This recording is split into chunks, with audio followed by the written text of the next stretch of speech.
I have something though to say about it. It's Siap Faji. Huh? Okay. No. Healthy. Joe got nothing to say about that. All right, I'll just keep eating. Feed your face.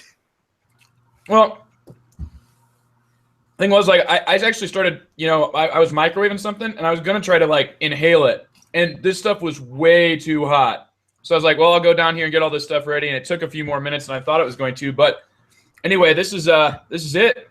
This is Joe, you get to be the very first episode TC and I are doing of the long view. So yeah, you are definitely the guinea pig on this, and I appreciate it because we are flying by the seat of our pants on this thing, man. Absolutely, hey. And you're gonna be the one who really offers like the backbone to this. So you're gonna be the guy who keeps us honest and keeps us hold us to the same high standards you would Jeff.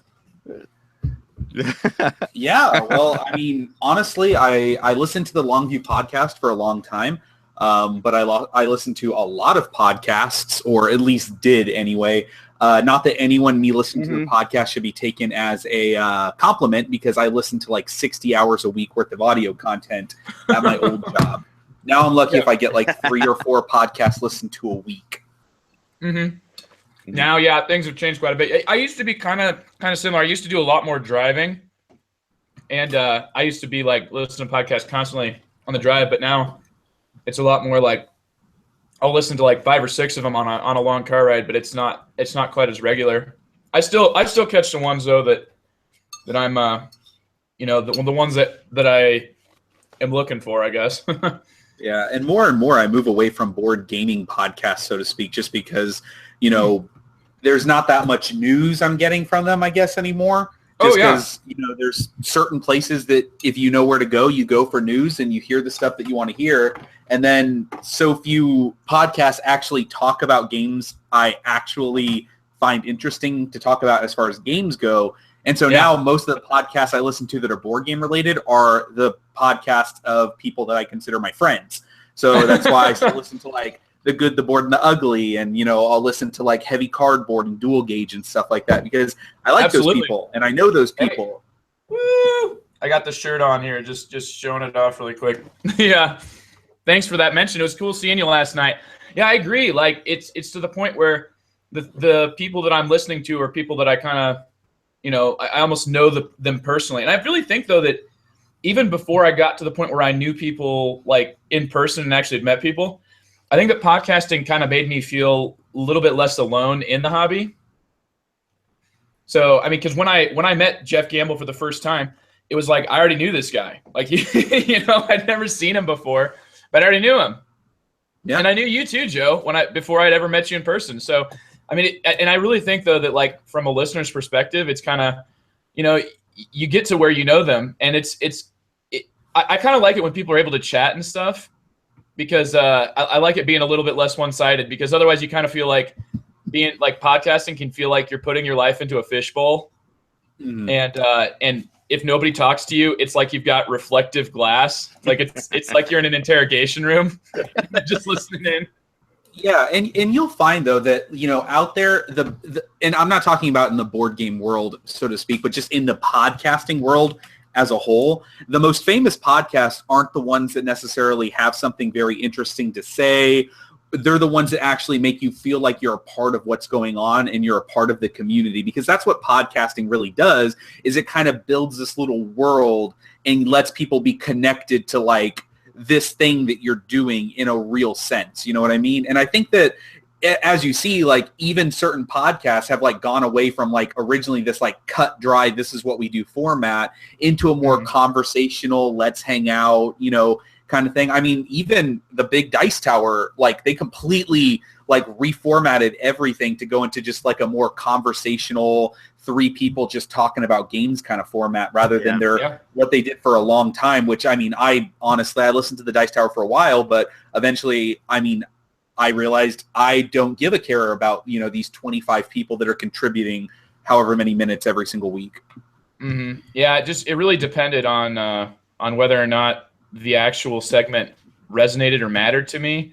Yeah. And I got to where if I was like in the car, I didn't want to be like skipping through things, so I just kind of stopped listening to that. Like if I'm listening to it on YouTube, you can really easily, like I've got a mouse in my hand, I can just be like, all right, well, I can see that this segment ends in 2 minutes, and I'm not interested in whatever they're talking about. Obviously, there's a lot of really good content. There's the ones that I got most used to though are just like you said. They're ones where I felt like I was almost a part of a discussion, and I was able to kind of take a lot of what they would say on that to like my own gaming group and have interesting discussions. So, and that's where it's all at. So, anyway, I don't have the Longview's Twitter, so I can't really put it on the Longview Twitter, but I think I might try to tweet this here just quickly as the good, the bored, and the ugly, because why not? Yeah, we're not going to have like the big transition till after August anyway. This is just kind of a trial run to see how bad we screw it up. Yeah. Just gonna show up. No, maybe I did. Maybe I actually did get it out there on the long view here. I might have automatically been able to do that. No, I guess I wasn't. I tried to do an automatic post when I started streaming this, but yeah. Unfortunately, I don't know. I don't know how to do it. So we'll just go with it. Yeah, the plan I had was, I know this is live and all, but I was going to get the MP3 file from you, Joe, after we record this, and I was going to edit it so we could post it at a later date. How late that is, we'll see. You mean from both of us, or there's both of us are named Joe? Oh, from you, Joe, my co-host, Joe. Okay, me. This is going to be confusing. Okay, Mr. Wiggins and Mr. You. Mr. You, I don't know. It's Salad, yeah. Yep. So, yeah, I can go ahead and record with Audacity. I mean, our guy, I can talk to our guy, the guy that does our editing for the good, the bored, and the ugly, and see what he does to get to pull the track from YouTube. But it sounds like YouTube already has some pretty easy to use things, and I think Joe actually knows how to do that as well, right? What's that? Take the track from YouTube. Oh yeah, rip the audio. So when the video is going to automatically pop up on YouTube as soon as you end the conversation. So the whole thing's going to be there. So all I do is I just take the URL and I go to like listentoyoutube.com and I just enter in the URL and just rips the audio from me. Then I put it on Audacity and mess with it a little bit. Yeah, that's kind of the intro plan. Music and outro music. Like sometimes if we're ever live, which we try not to, but like you guys might, just because like you'll have like lots of time where we've been live for like 10 minutes and this might not be something you want to put in the podcast.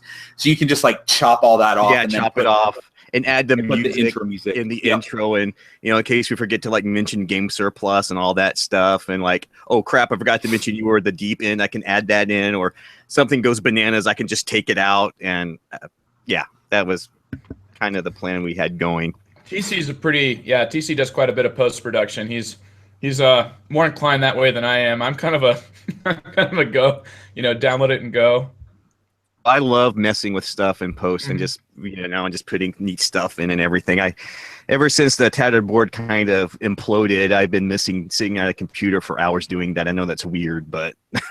Oh, no. That's not weird, dude. I'm glad to have you doing it. Yeah. And then we just got to figure out how to get all the stuff from Jeff in terms of Twitter account and all. But I'm not worried about that because, like I said, I think our go date is August anyway, and this is us. Yeah. So yeah, we're doing this trial for now. Joe, basically, if I'm not mistaken, you've already talked a little bit about Indonesia on the Longview. Me? No, I've never even been on the Longview. Okay. It must be someone else. Me and Jeff had been talking for a couple of months about doing a couple of different Longview episodes. So he found out who I was, and I had listened to his stuff for a while, and it kind of, how you ran across him too, just kind of like, oh yeah, well, you do this and let's get together and, I'll have you on to talk about a couple of games. So I threw up some ideas. I was like, well, I mean, I'd like to do like a Indonesia episode, an Arkwright episode. One of the things I'm game for an Arkwright episode. We had talked about doing like a big, long mega episode where we just cover every Albin VR game and just go through them in sequence. Yeah. Oh, dude, those definitely are deserved. Absolutely. I feel like almost you should stop it at Small City and let Tramways be its own thing. Because I feel like there's really, like, Tramways is really when the system just goes boom. I don't know. I'm not going to say that I'm not saying which one's better, Joe. I'm not trying to give an analysis of which one's better. I just think that Tramways is the most that feels like it's changed its kind of base structure. I would say that you could take Tramways and Clinic on their own. I don't play Clinic, so. Yeah, Small City, Card City, and then Town Center all are kind of building on top of each other. And so it definitely feels like that. And then Clinic and Tramways kind of they're just not in that, they're in the same universe, but they're not in that follow that same progression of play that the other ones do with that organic growth that you're always looking for. And so I've been playtesting this new one, Arcology, that definitely fits right into that exact same thing. Like, is it Small City or is it a separate thing? It's like three-dimensional Small City. So it's like taking the concept of Town Center with the 3 dimensions, making it as complex as Small City, but then also making it as mean as kicking each other in the nuts as hard as you can over and over again. So, I mean, so that's what I've gotten out of it so far. Is right now where it's at in playtesting, it's just super mean. Like, it's is that what he wants? You know? No, but again, it was like super rough. Me and my friend were playtesting it. It was just so that was part of the feedback I gave him. I was like, this is mean. This is too mean to for anyone. If there's mean in the game, you'd be great at finding it, Joe, because was it you that the story of Tony's 2 doomed train companies, where he started a train company up the north side of the map. We were talking about this last night, The Good, the Bored, and the Ugly. That, like, he started a train company at the north side of the map, and, like, you bought a private that made it so that he could not get out of, like, his starting area. Okay, so that was another player. That wasn't Tony specifically that happened to, but that Tony was in that game.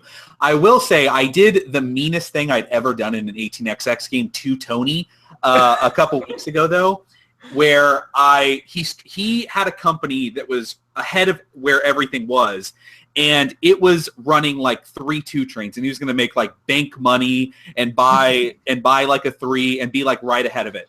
So I started a company like right behind him on the par value. But then I had enough money left over that I dumped a share, bought one of his, and dumped his share so that he lowered and I ran before him. So I bought the train, rusted all of his stuff. So him, instead of having a big payout, actually backwards with nothing to run for. And he was effectively at that point out of the game. So he had to force buy a train. He literally, like, that moving backwards on the stock progression chart, when that happens and you're not ready for it, that's like losing 3 turns of stock. It really is. I'm following what you're saying, and yeah, that would be, like you described this Alvin VR game, like getting a perpetual kick in the nuts. But it's good, though. We have 3 hardcore players of 18xx where I live, with like 3 or 4 other like that might show up for a game. So we'll put out the call, and we'll usually get like 2 or 3 players. Raymond drives up from Columbus a lot to play with us. And we have gotten to the point now where, I mean, we have a very vicious group.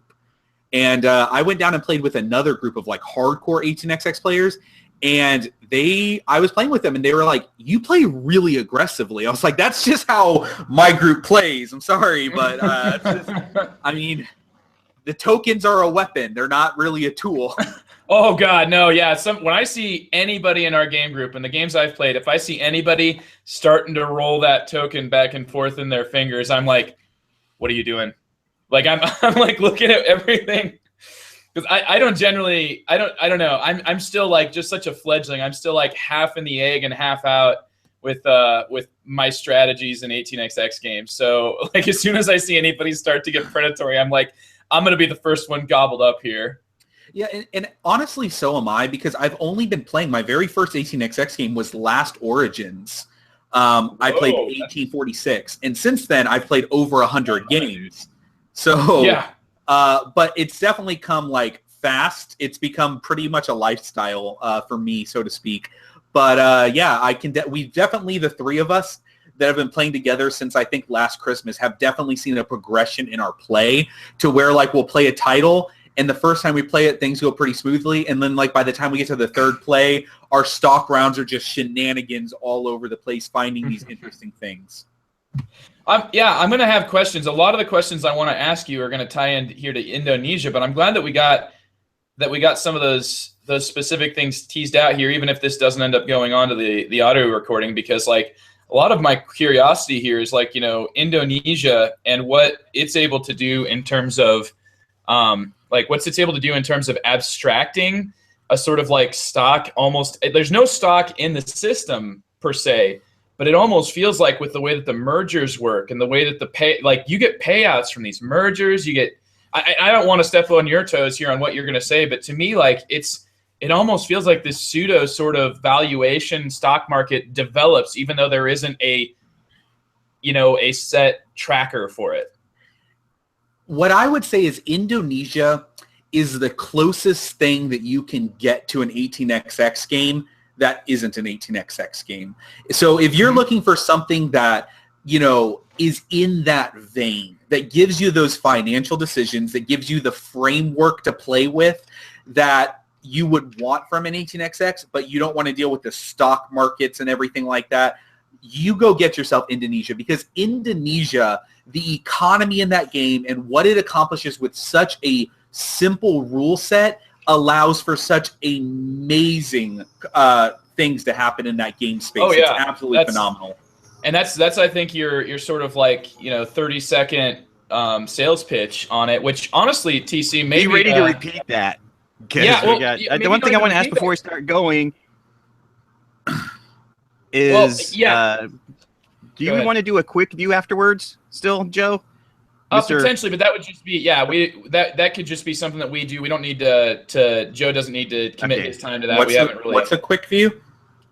We just talk about what we've been recently playing. Oh, I'd love to do that. Hell yeah.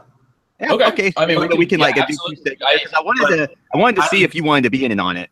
Yeah. Absolutely. In case you don't know, TC, I do the Deep End podcast, but my job is I work for Panda Games Manufacturing. So the people that design all of the wonderful games that everyone likes to play, or not designs, but manufacturers, I work for them. So I work from home, and I was super busy working on a game about dinosaurs playing basketballs all morning. So that's my job. No, I love it. I absolutely love what I get to do. But yeah, I have lots and lots of free time. Not free time, but because I was going to get you on because we were talking about doing a quick view, and I definitely wanted to see if you wanted to be on to talk about what you've been playing recently. Since you do that for a living, I think you'll have a lot of depth. The Panda Manufacturing, I see it on a lot of back of board game boxes. That's just the manufacturer.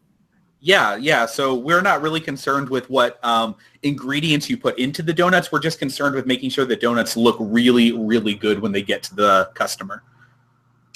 So you have to deal with all the overseas production and getting all that stuff lined up. Yep. We have our own factories over in China, and it is a wonderful company to work with. We're completely North American faced and have a European team as well. So we're based out of Vancouver, Canada. But yeah, it's a wonderful company, but we pretty much deal with board games. We're all board game lovers and enthusiasts. We call ourselves like board game sommeliers. So guys, we're very much.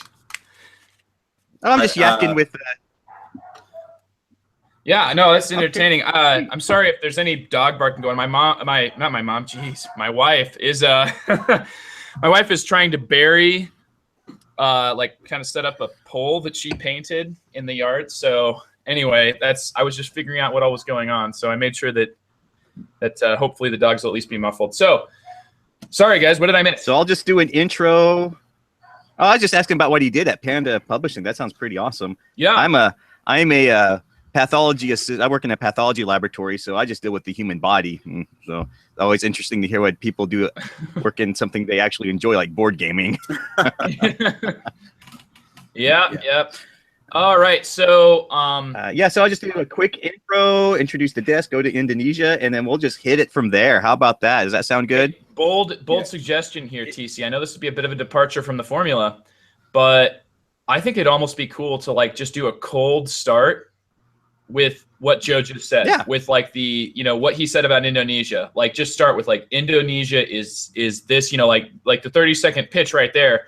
And I think there's where your audience is going to be like, if they know nothing about this game, they're like, all right, let me listen in. Yeah. Like, The game plan would be just to have Mr. Wiggins here, do our little intro and we're going to talk about Indonesia, and then it's going to be on you, Mr. Wiggins. You're going to have to sell this thing.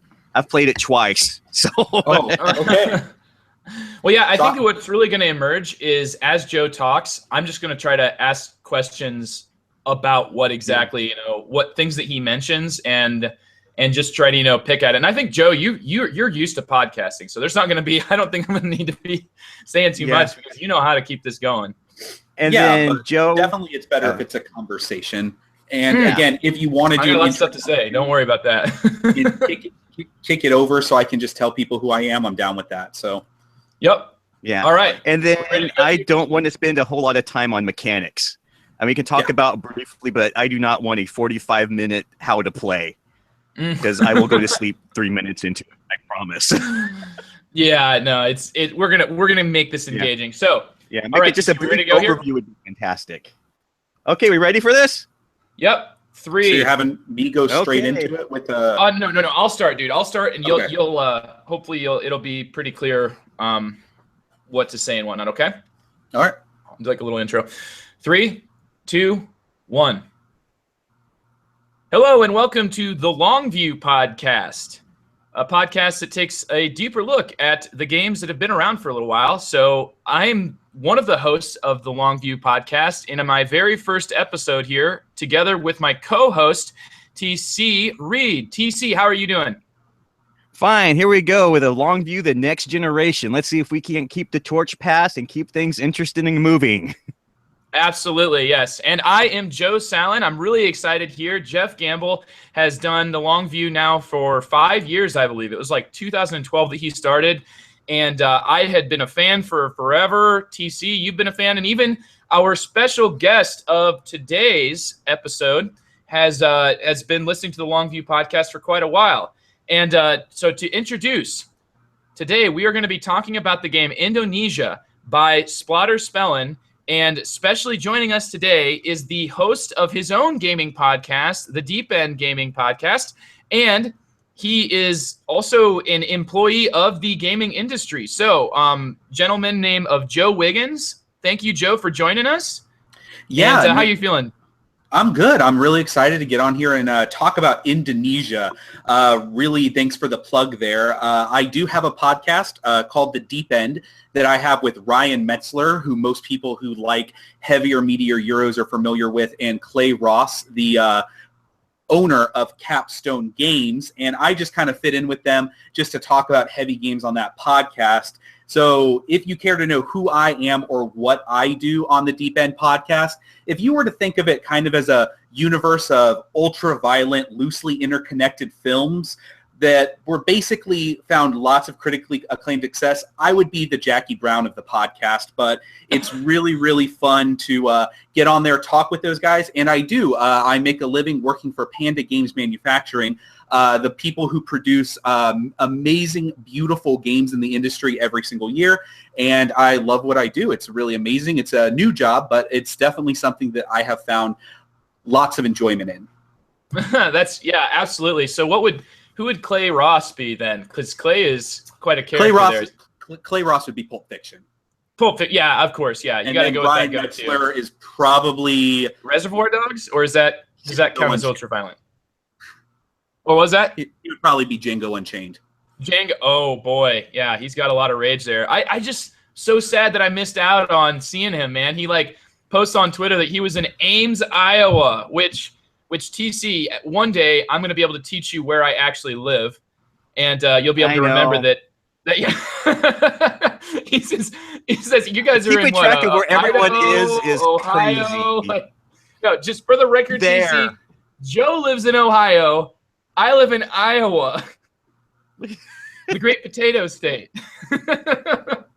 Not Idaho. Anyway, that's Idaho. Yeah, no, that's our joke here. Is that nobody can even, if you point to a map, make a kid point to a map and say where Iowa is, it might be their least likely remembered state. Everything else seems to have something easier to remember about it, but not Iowa. Everybody thinks we're Ohio, which I'm okay with it. You people in Ohio are good people. I'm okay with it.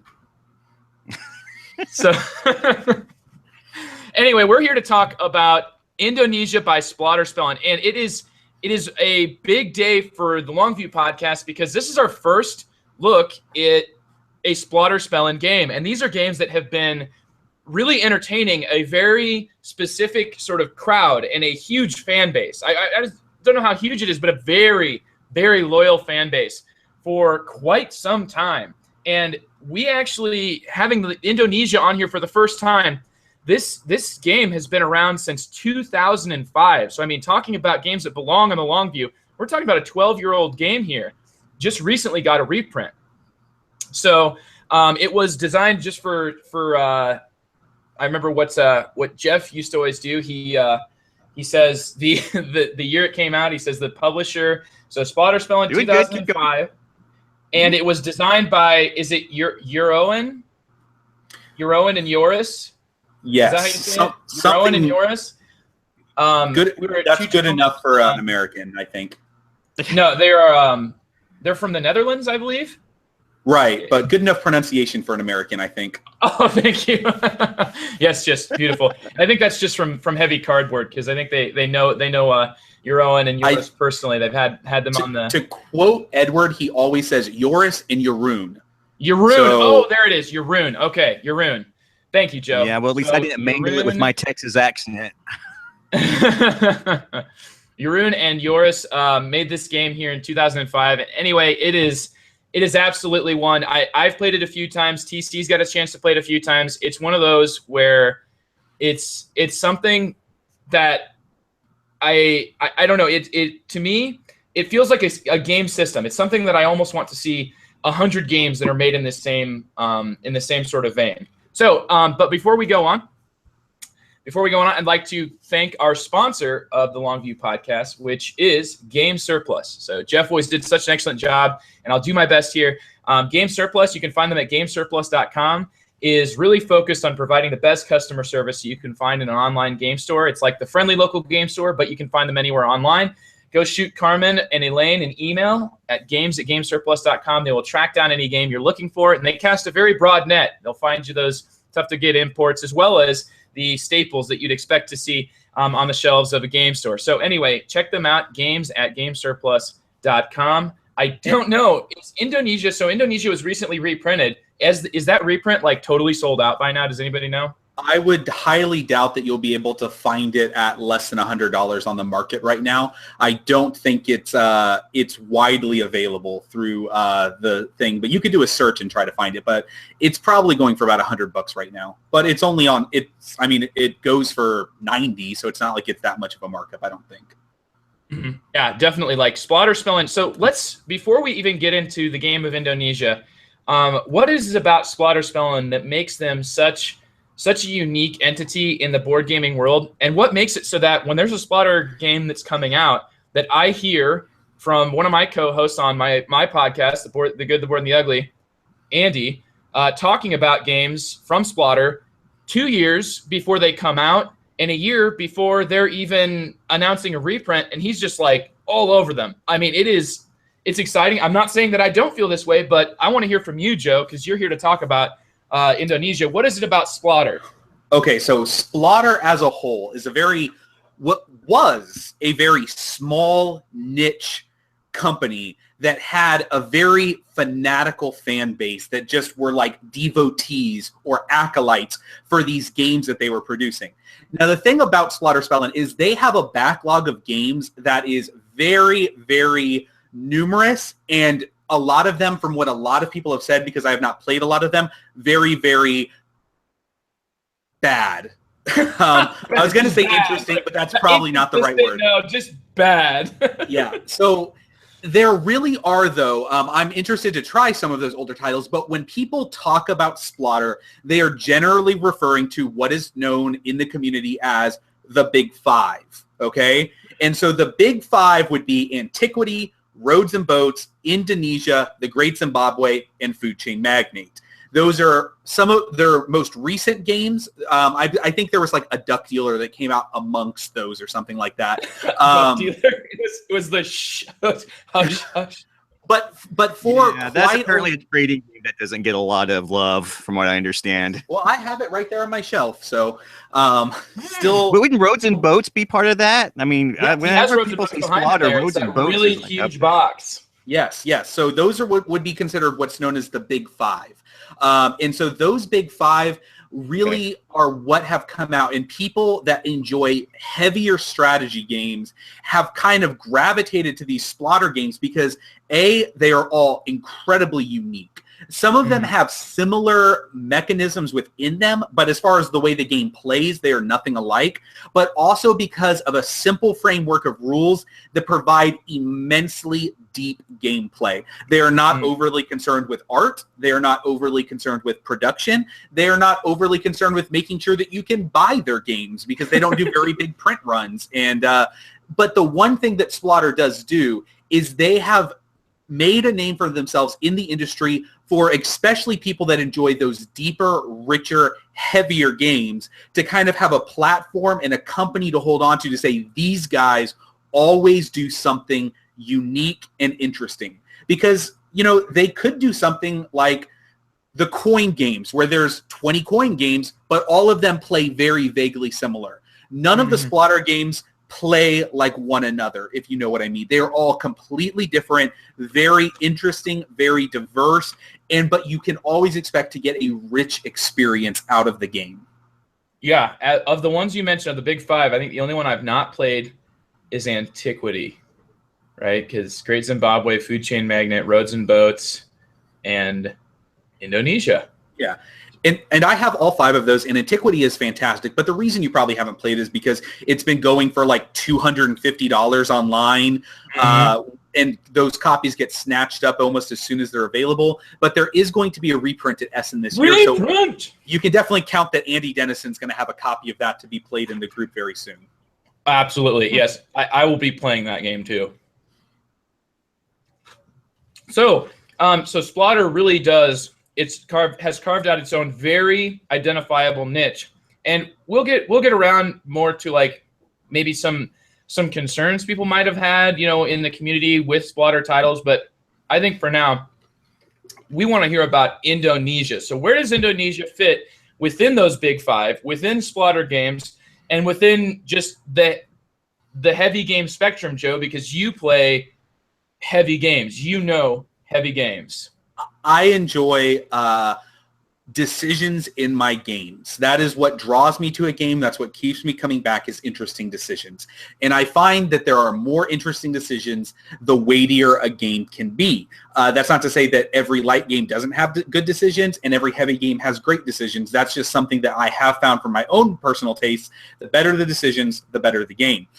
As far as that goes, as far as my gaming preferences are concerned, I would definitely say that of those Big Five, Indonesia was my number 1 game of all time. It is fallen, sadly, if I had to rank them, to my number 2, simply because 18xx games have pretty much eclipsed everything in my life. But Indonesia... I was curious about that. But if you were to take 18xx out of the picture, Indonesia is my favorite game I have ever played and would be the game I would pull off the shelf, given my druthers, above any other game. Here's a question, though. Just pick your brain a little bit. Are you considering all of 18xx as one category for your favorite? So because of kind of like being a podcaster and people constantly asking, for my top 10 games and top 10 this, and what do you think about these games, I tend to lump things like 18xx as a genre when I'm listing out favorites. And the same thing with like coin games. If you were to ask me for my favorite games, it's not going to be Fire in the Lake, then Cuba Libre. I could list out my favorite coins in order, but when I rank them in overall games that I enjoy, I put them in one lump because they are basically what I consider a system of games rather than individual titles. And the reason I do that is because if I didn't, my top 10 games would be 1822, 1880, 1849, 1867, and people are just going to be like, I don't care. So I just say 18xx as a whole, even though I would say I like Indonesia quite a bit more than some 18xx I've played, But then some 18xx's I've played I like more than Indonesia. Yeah, that makes a lot of sense, and thank you for answering that. So now that we know where Indonesia sits, unfortunately, Dethroned is your number 2, because I remember I've listened to your podcast, I've listened to your top 10, and at one point it was the number 1. I remember that.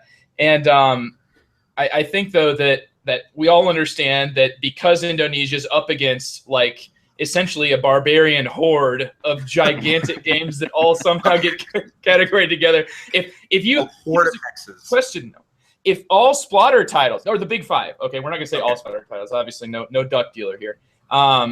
If all Splotter titles were counted as one game, which I know is probably turning your brain into a pretzel right now, would that game be higher or lower than 18xx? It would be lower because 18xx eclipses everything. But now, but here's the question. Here's the question, though. If I could only play 18xx or only play Splotter for the rest of my life, right? So let's say I could only play 18xx for the rest of my life and never play another game, or only play the big 5 Splotter for the rest of my life, I would probably have to gnaw my arm off before I would make that decision, because you're looking at my favorite where we make the distinction there. Yeah, we're making my favorite system versus a plethora of diverse games that I could play for an eternity, and it's neck and neck there. Yeah. But I would probably come out saying still 18xx. So it's sad, but no, it really is. It'd be a nub and a nub, and you'd still be playing 18xx. Huh? I'd be pushing with my toes. That's right. Well, that certainly gives an idea to our audience about what these games, how big of a decision space these games can give you. So, knowing that, could you let us know, like, what? Now let's talk about Indonesia itself. What is this game about? And I guess run through, an overview of what you're going to find when you open this box, what type of decisions are going to be put in front of you, and we'll just see where we go from there. So I'll give kind of the elevator pitch that I would give to somebody that was interested in Indonesia, who I'm trying to get to sit down and play it with me, or come to a game day where that's the game that we're going to be playing.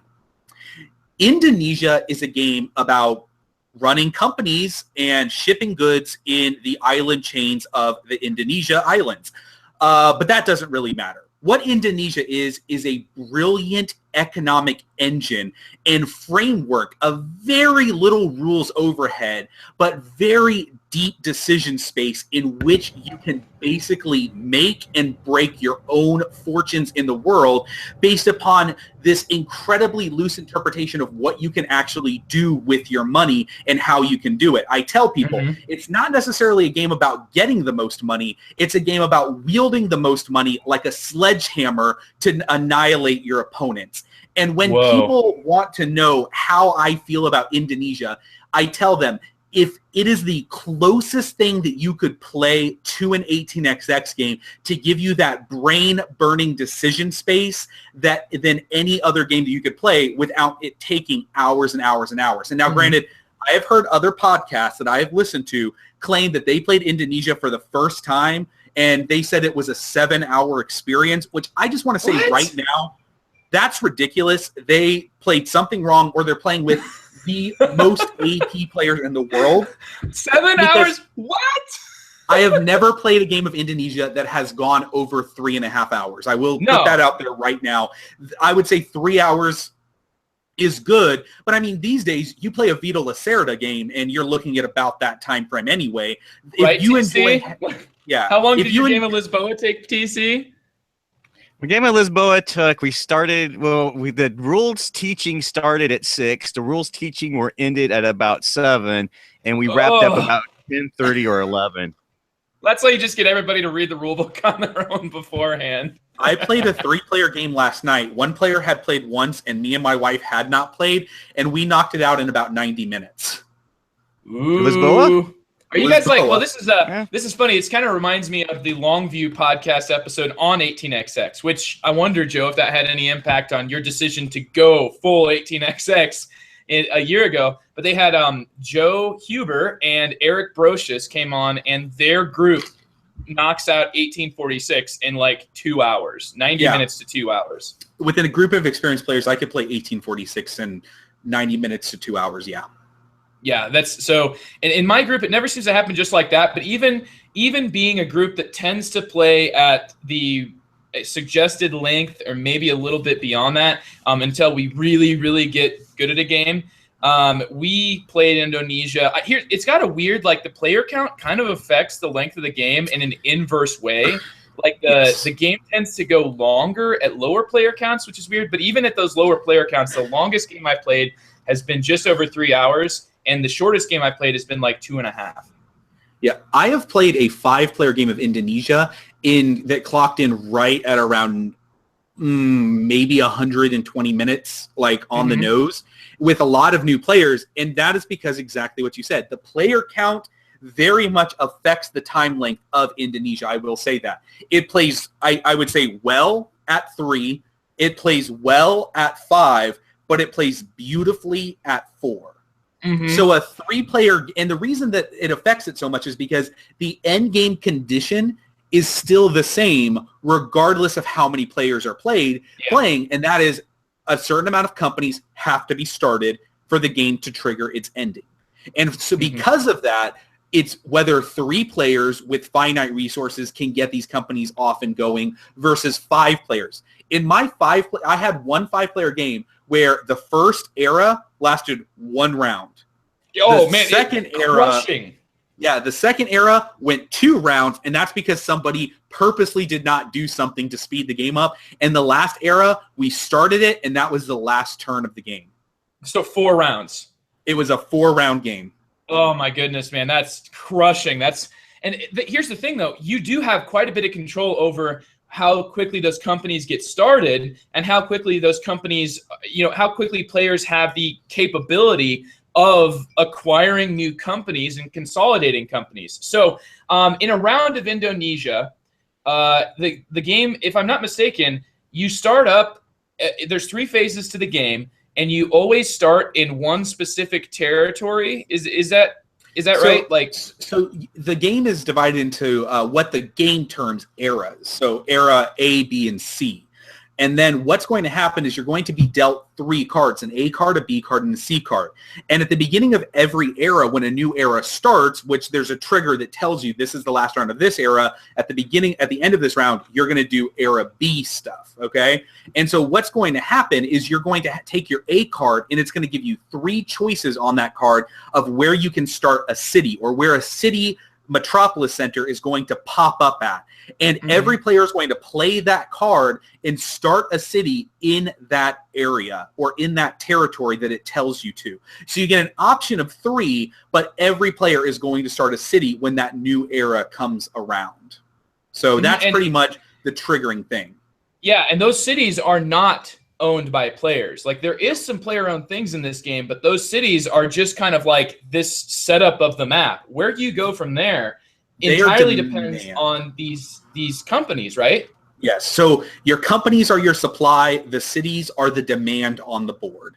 And so that's basically what cities do is they eat goods. No cities, no goods get shipped. And so that's basically what happens is people pop up and you need to feed those people. So you need to get them goods to do stuff in that city. And so they pretty much meet the demand or supply the demand of what goods that you are producing on the board. So you have these companies that make these goods, and then the goods are consumed by the cities, but that's not all the steps. There's something in between there, and therein lies a really interesting part of Indonesia. Right. So the mergers are the meat and potatoes of the game. So you will be acquiring companies in this game and running companies and shipping goods and making money and bidding for turn order and moving up a tech track, all of this fun stuff that every other Euro will supply you with. But what Indonesia does is it gives you this interesting mechanic in which you can merge companies together. And the fun thing is you're not just merging your own companies together for consolidation. You can merge any company on the board together as long as it is a like company in most cases. So if I have a rice company and you have a rice company and I have the capability to provide a merger between the two, I can announce a merger, and immediately everybody at the table, not just the two players that are in that auction or who own those companies originally, but every other player who is eligible to take a company is now in that auction, and that company will be auctioned off. The same thing is true that you could auction, like if you had a spice company and I had a spice company, you could announce a merger between those two. And even more interestingly enough is Joe Salen could own a rubber company, and TC Reed could own a rubber company, and I don't own a rubber company, but I sure would like to own both of their rubber companies. So I'll announce a merger between their rubber companies, and thus begins an auction where I don't even have a stake, but who knows, I might rip away their entire company, but they are compensated handsomely for it. Mm-hmm. Yeah, and it's compensated through an auction. Like you mentioned that there's going to be an auction, so you're actually getting paid for this. The question is, like you said, Joe, it's about wielding that wealth. So what are some of the ways that you can really wield wealth? What are some of the tricks, the dirty tricks and things? Like obviously one of them is to have the most wealth, announce a merger, and be like, don't mind if I do. So the way to win Indonesia is being able to value what you have versus what is being offered. And see, that is one of the things that is the most hard way for people to wrap their mind around Indonesia, is they have to understand that just because they have a company does not mean that it is so valuable that they cannot afford to let it go for a certain price. What you have to be willing to tell yourself is everything in Indonesia has a price, and if a person is willing to pay for it, I am willing to sell it for that price. Now, that doesn't mean you're going to be crunching a lot of numbers. That just simply means that you have to be able to evaluate what you have, and when the price gets to the right place, don't overpay for what you have. Be willing to let it go for what somebody might be willing to offer. Exactly, because you end up, if you do get paid a hefty amount, you might have been able to look at what companies are available, at what state the board is in, and you can see, hey, I can start another merger. I can start a new company. I could maybe even start a company that's going to compete with the merged companies, and then I'll be able to sort of glom off of these, of their inability to provide goods to this part of the board. Exactly. So that's one of the most interesting concepts, is being able to judge what's happening in the game and being willing to see what the value stake is like in what you own. For instance, so this will be a good opportunity to kind of tell a tale from a game that has happened in Indonesia, so that people might be getting an idea, even without having all of the mechanics in place in their mind, so to speak. But I was playing a game of Indonesia where I had a very profitable spice company. And now spice is one of those companies where a lot of people are in the spice game. And what's happening is one player is trying to gobble up everybody else's spice companies. So he announces a merger between his spice company and my spice company. So around and around, the auction's going, everyone's bidding up the bid, everyone's trying to gain control because there's another player with the spice company that wants to get in on the bid as well. And so the auction's going round and round, and finally, when it gets to a point where I said, you know what? It's gone. So my spice company got merged with his. He paid me extremely well for what I had in that spice company. But much to his chagrin, he didn't realize that another player with the spice company had just bid higher in turn order than he did. So he had a spice company, but the player went first, gobbled up all of the demand on the board, and he was left with this giant merged spice company that could not deliver anywhere on the board except to these except for at a loss to the furthest locations out there. And so this is what I love about this. That you have to ship, and you have to ship even though it's going to cost you out the rear end. And then also I want you to mention how the bidding works, because that can trip people up. It's not just a one-upmanship thing. It's to it than that. Yeah. Yeah, Joe. So the auctions aren't just like I bid 1, you bid 2. It's a little bit. It's like that, but there's a little bit of multiple. Yeah, there's more to it. On. So one of the things that I can definitely say that Splotter has always done with every game they have ever produced is they have made turn order a very integral part of what you do in a game. And because of that, every game that they produce, I think, has a very interesting twist on the way turn order works. You know, you can think of the Great Zimbabwe and how you're kind of bidding cows, but how they're distributed and then given like in that way. So how you bid is you might say, oh man, I don't want to bid 5, but in Zimbabwe, bidding 5 might mean, well, I'm going to be still take home 4, you know? Or even you could be bidding 3 because you could be getting back around to yourself and Exactly, yeah.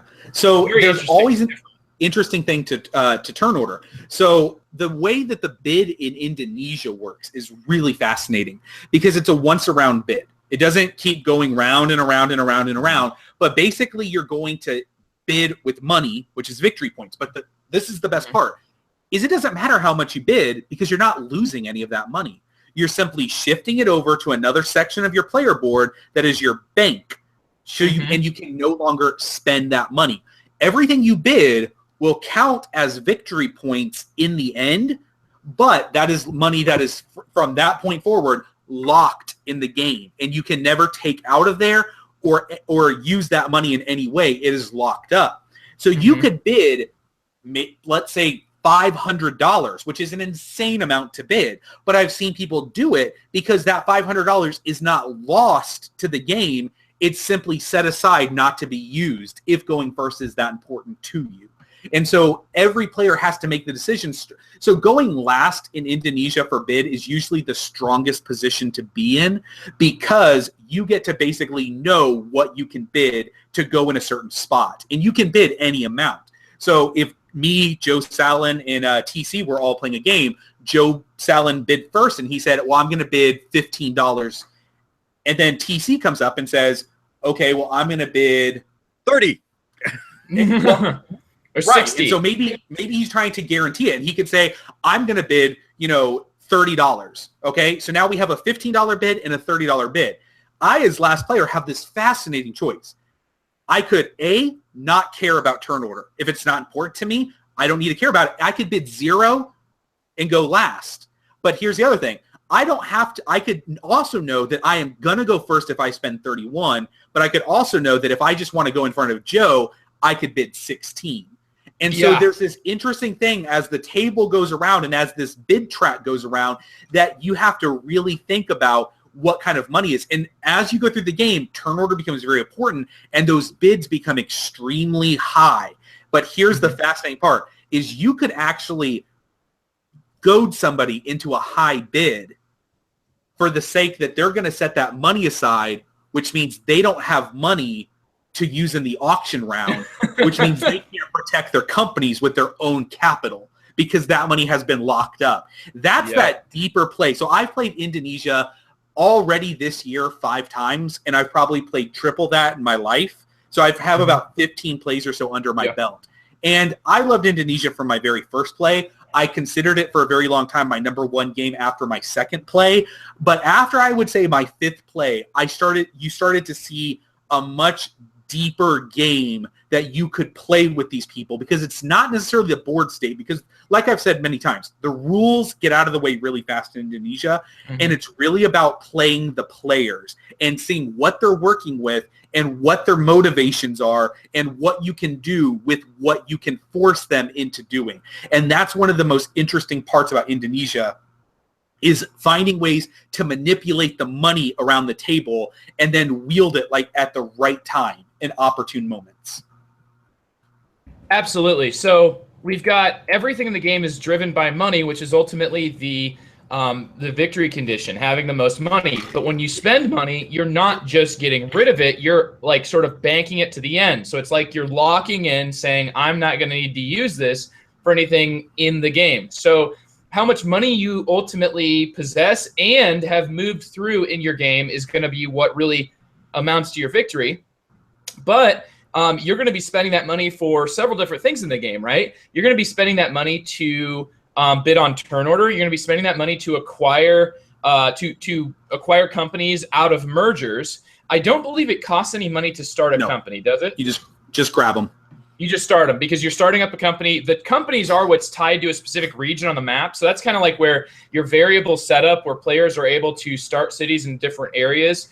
Kind of like you have to sort of puzzle out, based on the cities that are here, this place is always going to start here. What is going to be the benefits and drawbacks of that? So, I mean, very, very cool there. But there's one thing that happens every round, and I don't know if we've mentioned it, maybe a little bit in passing. All of these actions that you're talking about, Joe, the mergers, the turn order, the companies, and I don't know how much we talked about shipping yet, but I just, we've mentioned that shipping it across the board, you can make somebody pay a bunch of money.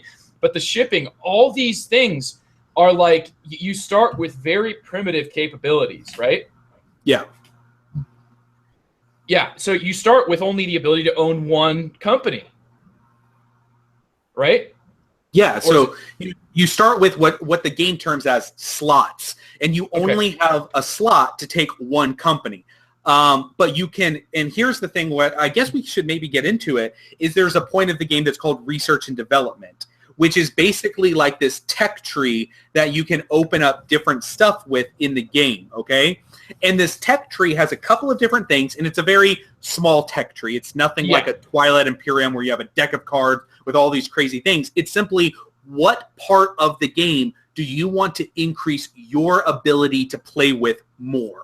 And that's really all this tech tree is. So on this tech tree, you're going to find a couple of things. You're going to find slots, which is your ability to open up more companies. You're going to find mergers, which is your ability to announce bigger and bigger mergers. Everyone starts with a merger capability of 1, which means they can merge one company, which means they can't merge. Because at most, you have to merge 1 and 1. So you would have to have mergers of 2.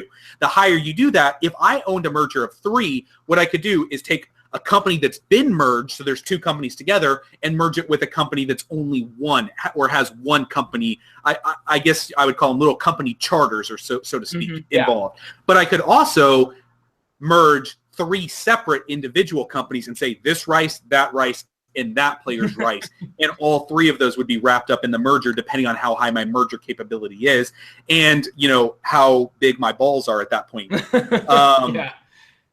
Can do is you can increase the whole size of a game or of the ships that you're using, which the whole size is a ship's capacity to carry goods.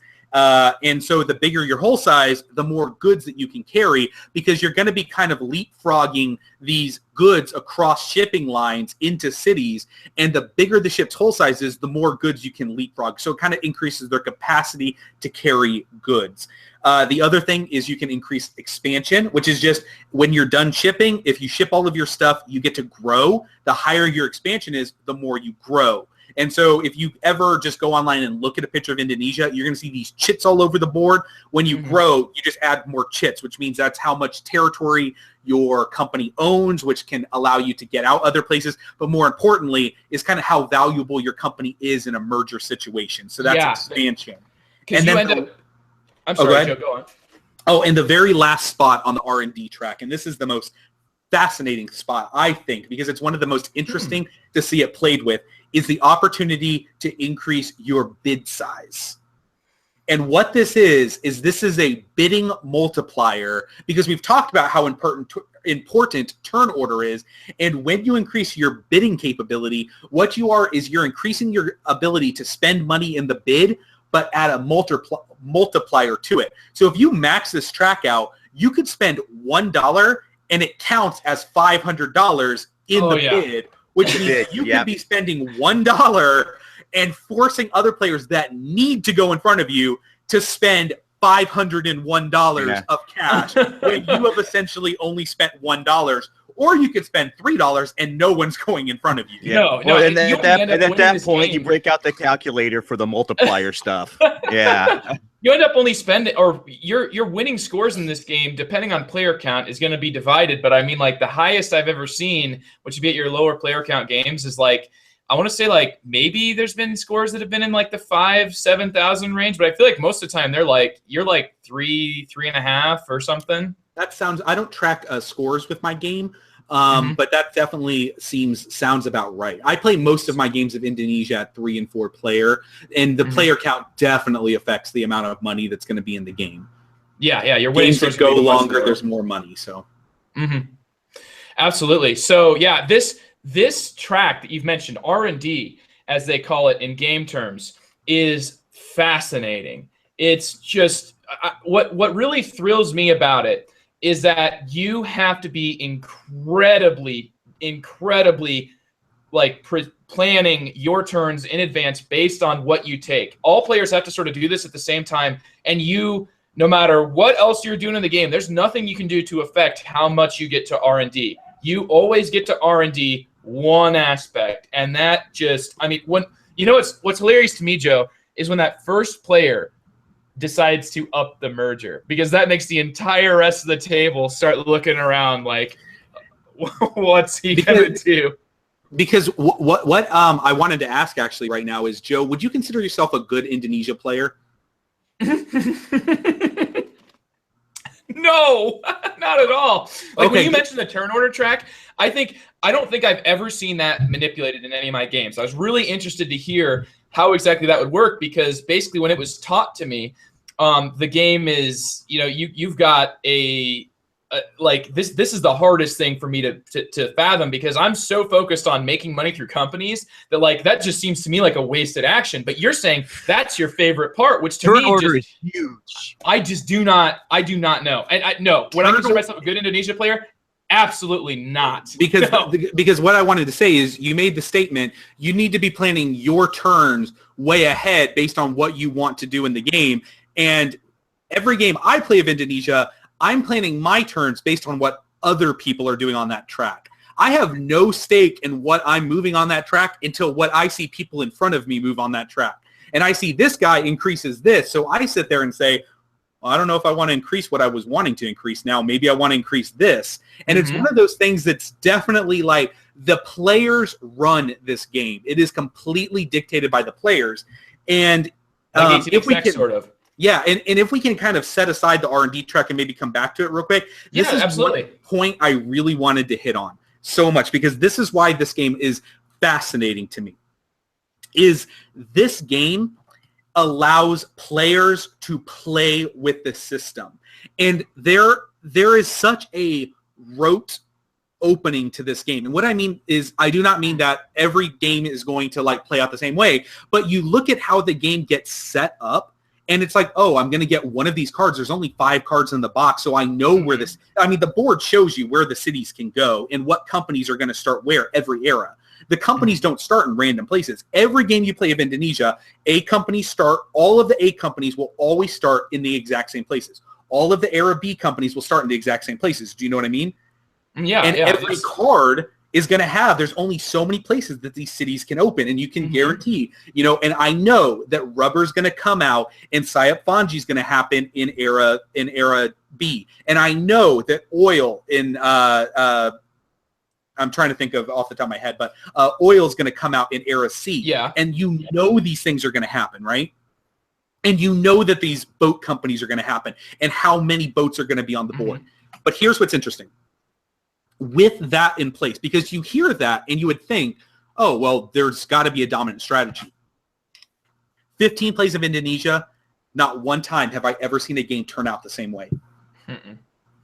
Every game I have ever played of Indonesia is so incredibly different. And I have seen players win with incredibly different strategies, and I have seen the board develop in incredibly different ways every time I've played it. I have played games where I have finished the game and there is not one single city that has gotten expanded on the board. Not one city has grown. Because the cities will organically grow if they're totally... if they're getting all of the available resources to them. And I have seen people that own those shipping companies be dicks in the game. And I have seen not one city grow. I have played in games where I have never seen Siap Fanji come out, and I have seen a game at the end of the game where Siap Fanji, rubber, and oil is all that's on the board. And there are like 6 Siap Fanji companies. Yeah, because every good, so the differences between these goods, aside from being connected to this like historical starting spot from the company, The difference between these goods is just they have a set price that they're always going to be worth. And it's your job to figure out a way to ship that the most efficient way possible. Every time you ship rice, it's going to be worth 20. Is that right? 20. Yep. And then once you get your oil out on the board, those are going to be worth 40, right? So, I mean, it's just a matter of like, how can you get the oil most efficiently to a city? And I think the most correct response to that, Joe, is always to ship it on your own shipping line. But see, and therein lies the great problem is, do you want to run a good company or do you want to make money on shipping? And if you try to do both, you will, if you're playing with players that know the game, you won't hold on to both. Because players won't let you hold it. You might ship your own goods on your own lines one time, and it's not going to happen again. If you're making money, if you're making like $20, people are going to be like, who cares? But if you're making a lot of money shipping rubber on all of your own ships and filling all this demand all over the board, you can pretty much guarantee that the next round, that's not going to happen because everything is going to be ripped away from you in the merger. Yeah, exactly. You've got players can just scoop up whatever looks like it's making the most money, whatever it looks like it's going to be the most lucrative. And that I think just gives it this really player-driven quality to it, which is what you said, Joe, makes it so it never turns out the same. I think it does have a really solid backbone because you have these elements of predictability that players can anticipate. It means that you're not just heading to to utter chaos. You are, you're along the lines of a predictable track that you can anticipate and make decisions based on. Would you say that the fact that those cities, the cities, players have a choice, where they're going to end up coming up. There does tend to be like a focus on development in the areas that got developed, if I'm not mistaken. Like there's a lot more potential for there to be multiple cities that arise on the island of Java, which would be like Jakarta, where the capital is located, which historically is what did develop. But I mean, as far as the companies go, they're always starting in the same spot. So you can really anticipate what is the best move in era A to carry you into era B. Do you ever consider what's going to happen in eras B and C when you're making your era A choices? I almost always make my era A choices with what I plan on doing in era C, but it all depends on how the game goes. Because traditionally, what you want to do is you want to be invested in a company and you want to be making money off of that company. So if you have a shipping company, your best vested interest is to get long shipping lines developed and to put cities at the very far reaches of those lines, because eventually someone's going to have to ship that good that far. If you're a goods company, you want the cities to be grouped together and to expand as fast as possible. And you almost have a semi-cooperative nature against the people in shipping to make that happen. And so there's always this kind of like ebb and flow of who's dominating the game, who's making the choices of the game, who's kind of setting the pace of what's going to happen, and what are the players doing, because you might see a player who has rice and spice companies and all of this good stuff, right? And, maybe he owns this dinky little shipping company with 2 boats and he's not doing much with it, right? But you're going to see that maybe you see that guy play his card and he puts the city all the way up here. And the next round, his rice company gets auctioned off, his spice company gets auctioned off, and he takes all of that invested capital to merge with this guy's giant shipping company, and now he owns all the ships on the board. Yeah, that's okay. I'm really sorry. I apologize to our entire audience. I apologize to you two co-hosts, but I think I might actually spontaneously combust if I don't get this out.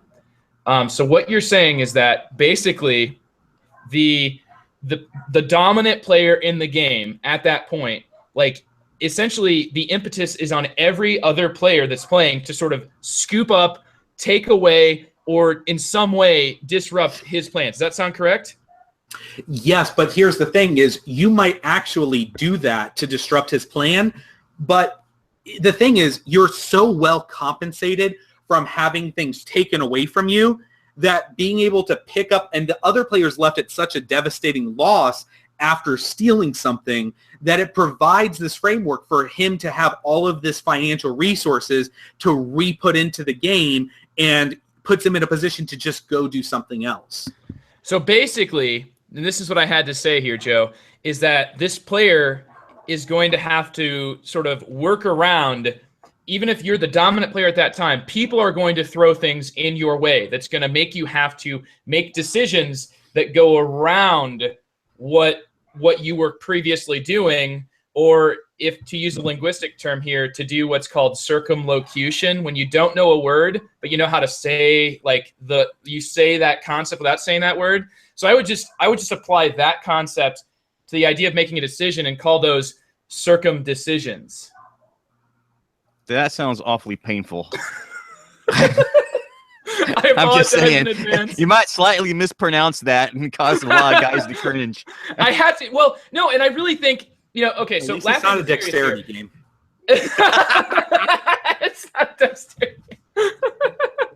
Well, and here's the thing, though. I mean, laughing but serious here. That's what this is all about. Like, you have enough tools at your disposal to put yourself into that position of being that dominant player, And if you don't, then you have the ability to take that down, to take them down a notch. And it's in ways that you're going to have to be judicious with how you do it, right? You're not going to just be able to give them all of your money in a merger. If you do that, like you said, Joe, you're giving them so much capital. And as you said, this entire game is about wielding the most wealth. Right. It's not about just accruing the most wealth. It's once you get it, what are you going to do with it? And therein lies the game, because if you're sitting on your money and not using it to do stuff and to get the game moving, then you're at a loss for what's going to happen. Because basically here is because again, I can just tell stories about Indonesia all day long, about fascinating things that I've seen happen in the game, but you're trying to basically do things to distract players from what you're really trying to do. For instance, let's say a fake person who's definitely not in my game group, Tim, decides to start or has a very successful rubber company and shipping company. Mm-hmm. And Joe just started a rubber company, and it's very small, not worth much. But maybe Joe announces to Tim a merger between his little tiny rubber company and his big giant rubber company. And Tim does not want to lose this rubber company because it is making him buku bank right now. Mm-hmm. And so Tim goes ahead and looks around and decides, I'm going to keep this no matter what. So this bid gets astronomically high. Mm-hmm. I let it go, and I get this huge influx of cash straight from Tim's pile of money. Okay? Mm-hmm. Then Joe decides to say, okay, cool. Well, now I'm going to merge my little shipping company with your giant shipping company. And guess what? Now I have way more money than you because you just spent all of yours on that rubber merger, which guess what? I didn't care about because I want your ships. Well, and not only that, but you will end up with, because of the amount of slots that players have and the mergers that players can bring about, just these are things that figure into your decision. Not only are you looking at how much capital they have, you're like, can they even hold this company? Because you are severely limited by that. Sometimes there are auctions when only one player or two players can actually even take that company on. So it's between two players, and you're like, well, I've got all the money because you just took my company. So now I'm taking your company and I'm paying you the minimum.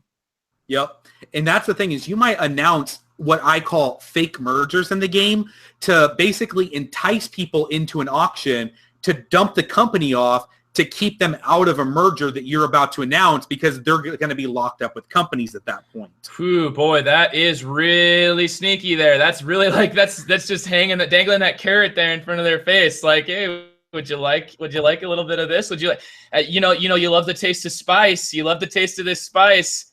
And then you drop they take the spice, and then immediately after that, you're like, I'd like to start a Siap Faji company here, which is another thing I don't think we've mentioned yet, Joe, but Siap Faji is a really interesting resource that sort of defies the mold of the other resources in this game.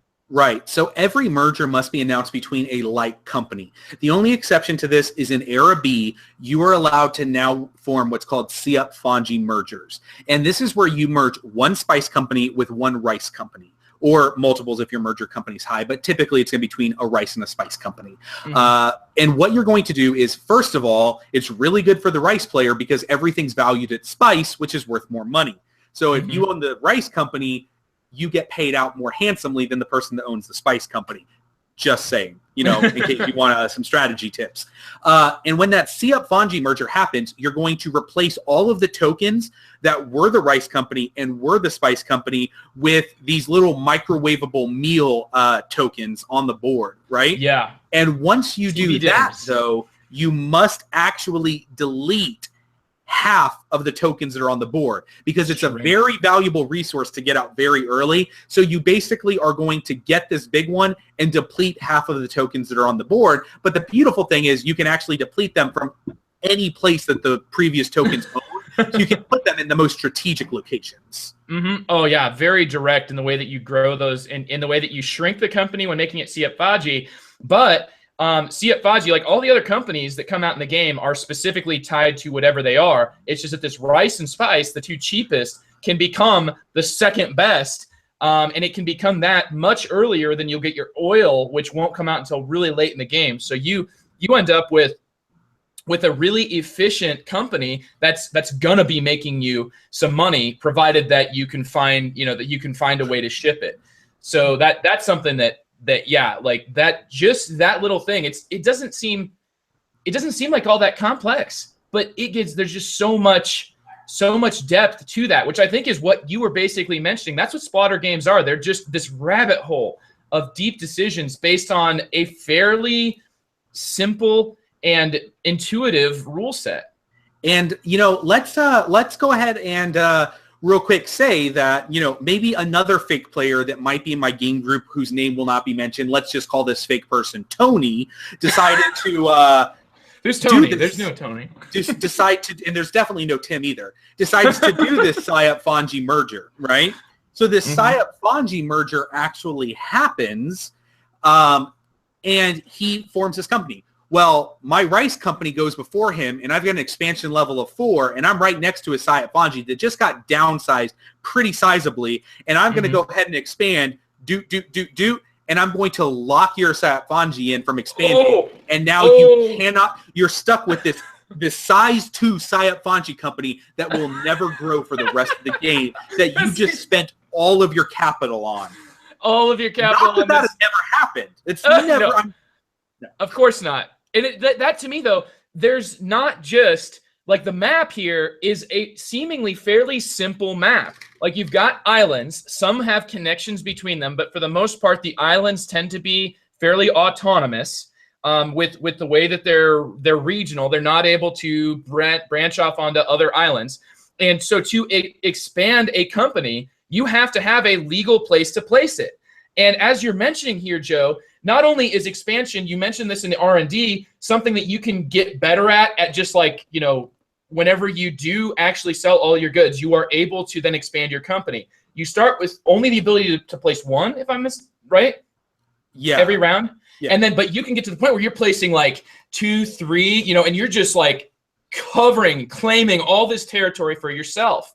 And you're able to just, like really snip. I mean, you're snipping off what he's going to be able to do. That is a part of the game that's really, really intense competition.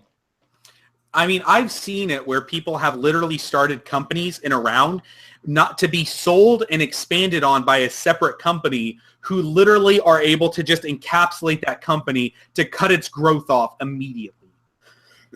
And so it has happened. And I've also seen people start a company where the growth is here, and then the next player literally plays a card that puts the city right here, and they are just now, they cannot go anywhere. They're like, well, that's there. I might as well merge this thing off and see what I can do with it.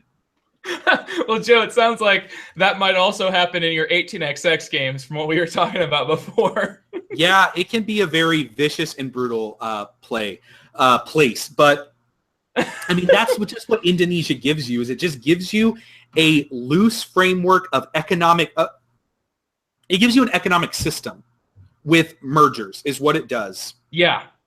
Because of that, it provides you with just this very loose ideas in which you can basically go in any direction you want to and find things that are going to work and develop the game state in a way that you are going to be able to play with many, many, many, many games. Oh, Indonesia, man, it's infinite. Yeah, Indonesia is a very popular game in my game group. It's many of our favorite games. And to the fact where we enjoy heavy economic games. That's what we enjoy.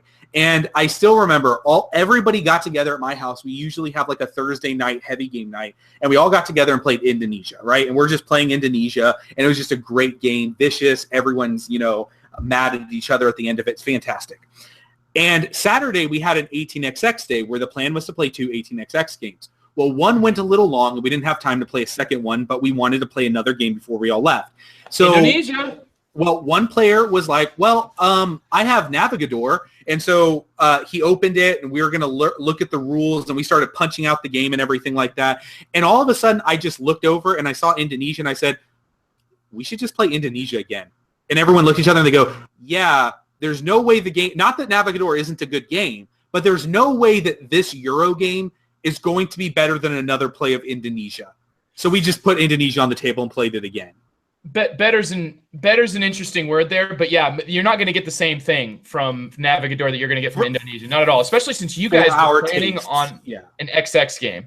Yeah. For our tastes, we knew we would not enjoy the play of Navigador more than we would enjoy the play of Indonesia. Plus, we didn't have to learn the rules. Absolutely. So, Mike, I have a question here to bring TC into this. TC, you play a lot of war games, and I think this sort of like the ability to hostile take over another player right here. This seems to me like it might be this sort of sweet spot for you in this entry into an economic game. What did you think in your play of Indonesia, TC, with just the ability for players to disrupt plans and sort of, make – I mean, it was all, like Joe said, lay traps for one another. Dig out, and I feel like destroy the foundation of another player's game. What do you think, TC? Like I said about 30 minutes ago, I've only played this game twice. I appreciate what it is, and I can definitely see all the strategies hearing you guys talk about it, of where to go and being able to pump someone up and figure this out and bluff them out. And yeah, one thing I want to definitely say about this game, it is probably one of the most unforgiving games I have ever run across. I mean, I feel like it can be brutal. I need the story here, TC. I don't know what you mean. I feel like I need the story. Well, this, for example, this is my first or second game of this. We I had a really nice shipping company, because I heard early on looking into this game, like, you don't want to really do both. You want to do either or. That's how you get competitive. So I'm like, okay, I'm just going to, these boards, I couldn't, the chits were covering parts of the board, and I couldn't figure out who owned what and all that. I got the boats. I got boats wrapped around my head. That's fine. And I was playing with another person who was just learning it. And we were coexisting just fine. We're like, oh, this is great. This is good. We're doing stuff. And then some jerkwad goes, oh, by the way, I propose a ship merger. We don't have ships. Yeah, I know. You guys are going to bid it out. We don't want to. Okay. And it was a bloodbath at that point. What you could have done, though, is I had one rice factory at that. I was like, well, I got money and rice. And then on top of that, someone screwed me out of rice because I didn't go high enough in turn order. And they went, oh, I'm going to expand my factory. And now yours can't do much because I've completely boxed you in. So my rice is only doing 1 or 2. And that's why I went into shipping anyway, because that was a complete, I'm like, oh, it's nice. That's great. Well, Joe, and that's the point where both of you players who own the ships, because you said it was a non-shipping player that announced the merger, you could have both just said, well, you have to, if he announces the merger, he has to make the first bid, so he bids the lowest amount, but both of you just say, okay, and he pays out full to both of you. Enjoy those ships. Now you have no money. I'll start another shipping company and take it away from you next turn. Mm-hmm. Yeah, because as Merz really pointed out attached in our to comments, those boats. yeah, as Merz just pointed out in our comments here, that the big Splotter sort of philosophy is that every single turn in this game matters. Like you were saying, Joe, turn A, or era A sets you up for era C.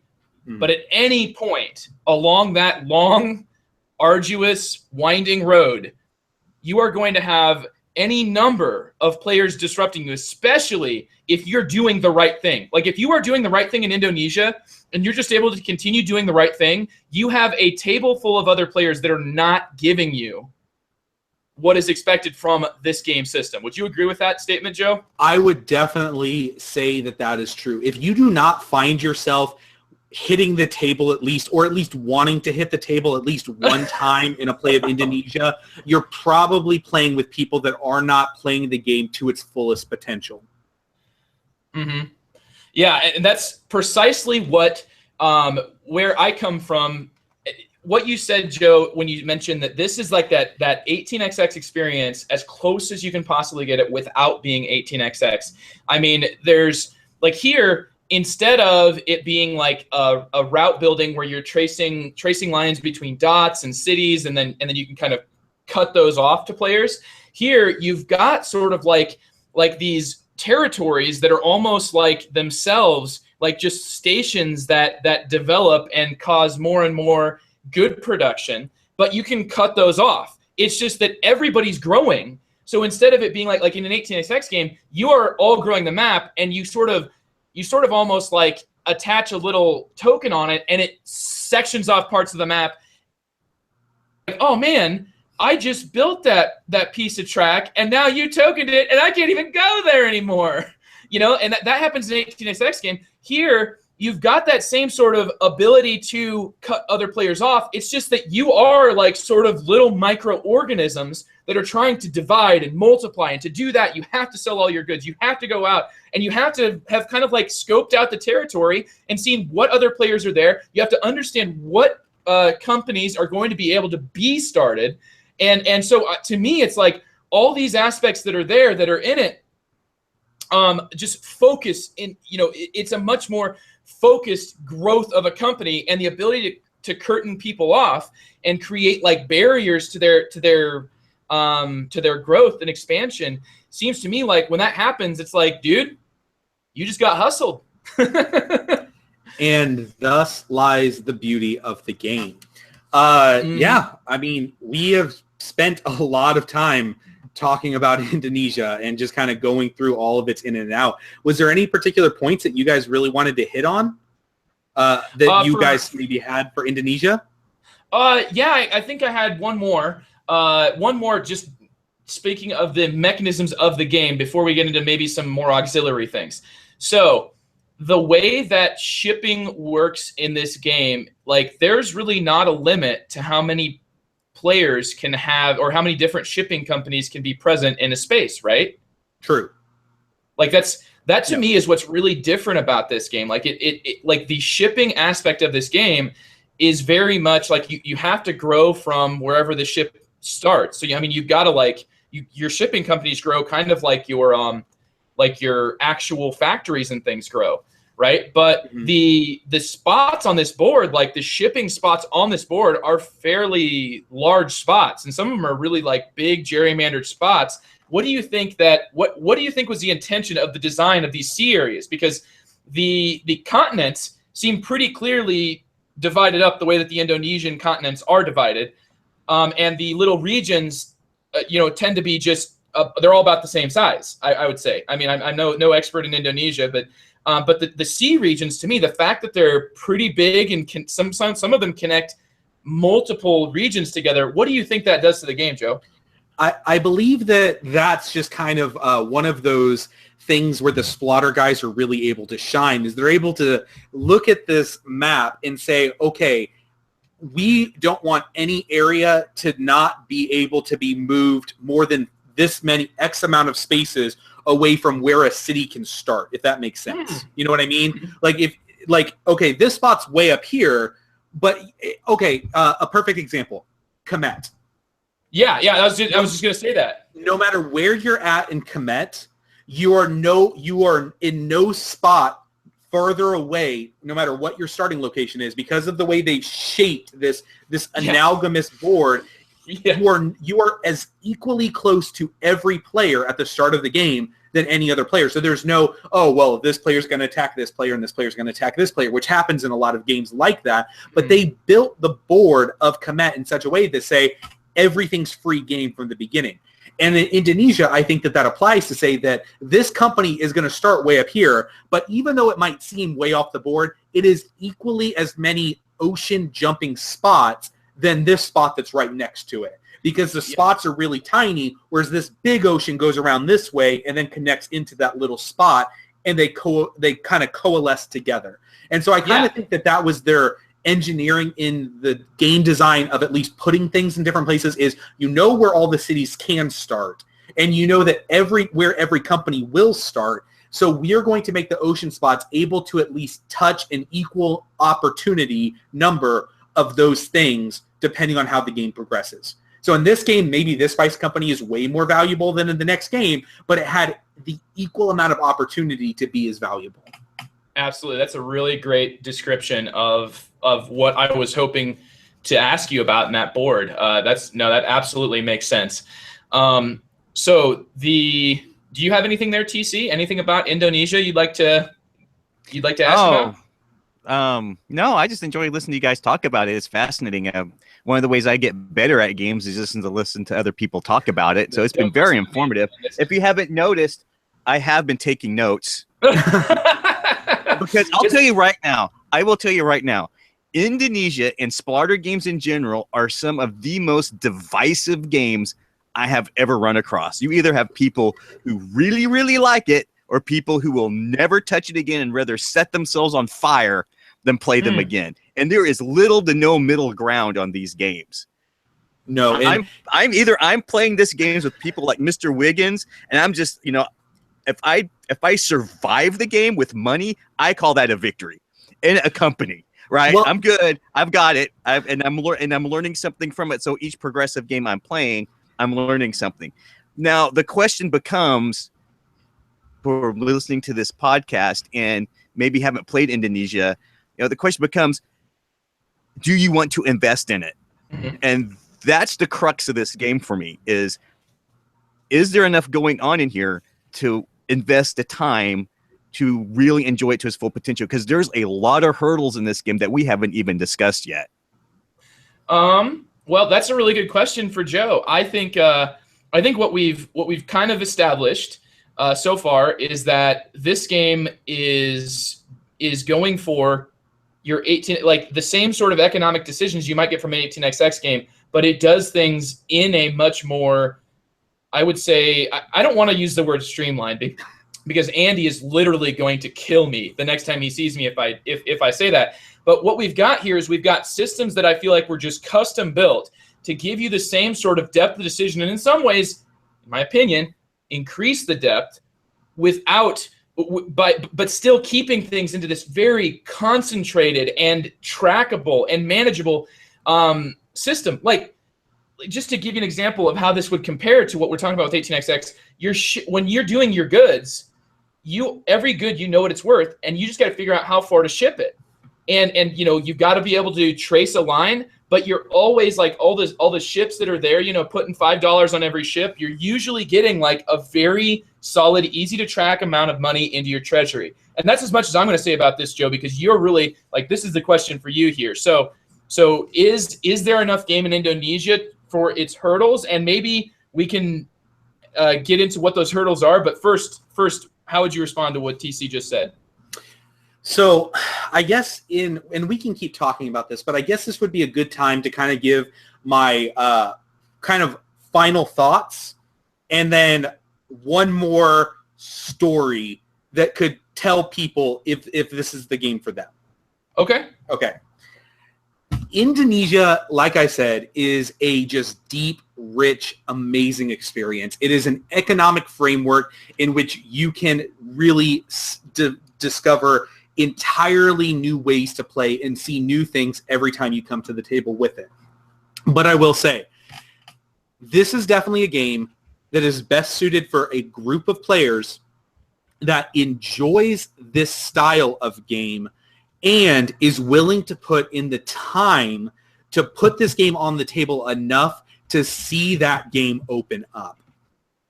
Mhm. For instance, and again, I don't want to rabbit trail too much here, but my group, we got a game 1849, which is the island of Sicily, and it is a 18XX weird game. It's just there's weird. a volcanic eruption, right? Yeah, and there's the companies. There's very few companies, and they come out in a very set way. There's multiple kinds of track, and it's a very interesting game. And we played it the first time, and all of us kind of scratched our head, and we're like, "Okay, that happened." And we played it a second time, and we were like, "Oh, we did some more interesting stuff, but man, this is a weird one." And on our third play, we saw potential in that game, and we were seeing like, oh, the reason that this works like this is because that allows me to do this, and now because I have this opportunity, I can do this to you because I know the last share of this company is a double share, so I can force you to buy the single one, I'll get the double one, force him to protect his company, use his money, and steal his other company. And we just saw this explosion of in the game. And if you're not willing to put enough plays into Indonesia for your entire group to look around each other and go, I do not think that this is going to be the game for you.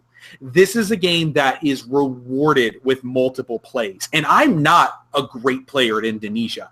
I am somebody that enjoys the depth that's there, but I also enjoy saying, what if we tried this for my opening move? What if I started this company? Or what if I started no companies? Or which that's not a strategy, but what if I just did these interesting things and tried new stuff? And I like doing that in a game. And that's the thing about these heavier games, and why I think that they are off-putting to some people, is because people go into games afraid to lose. Okay, my wife plays very heavy games with me, but the one thing she doesn't like doing is she hates to play a game and to feel stupid afterwards. Not that anyone at the table would make her feel stupid, but she does not like to play a game where at the end of it to go, I didn't understand what just happened. I don't know why I lost. And it makes her not feel, she doesn't want to play that game again. I love that in a game. I love to go into a game. I love to go play these kind of games with people that are way better than me.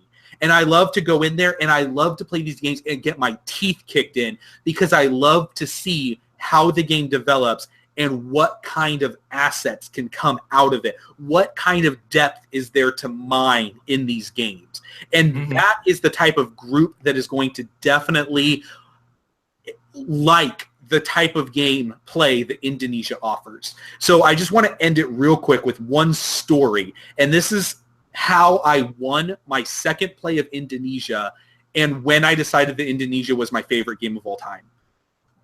I was playing Indonesia.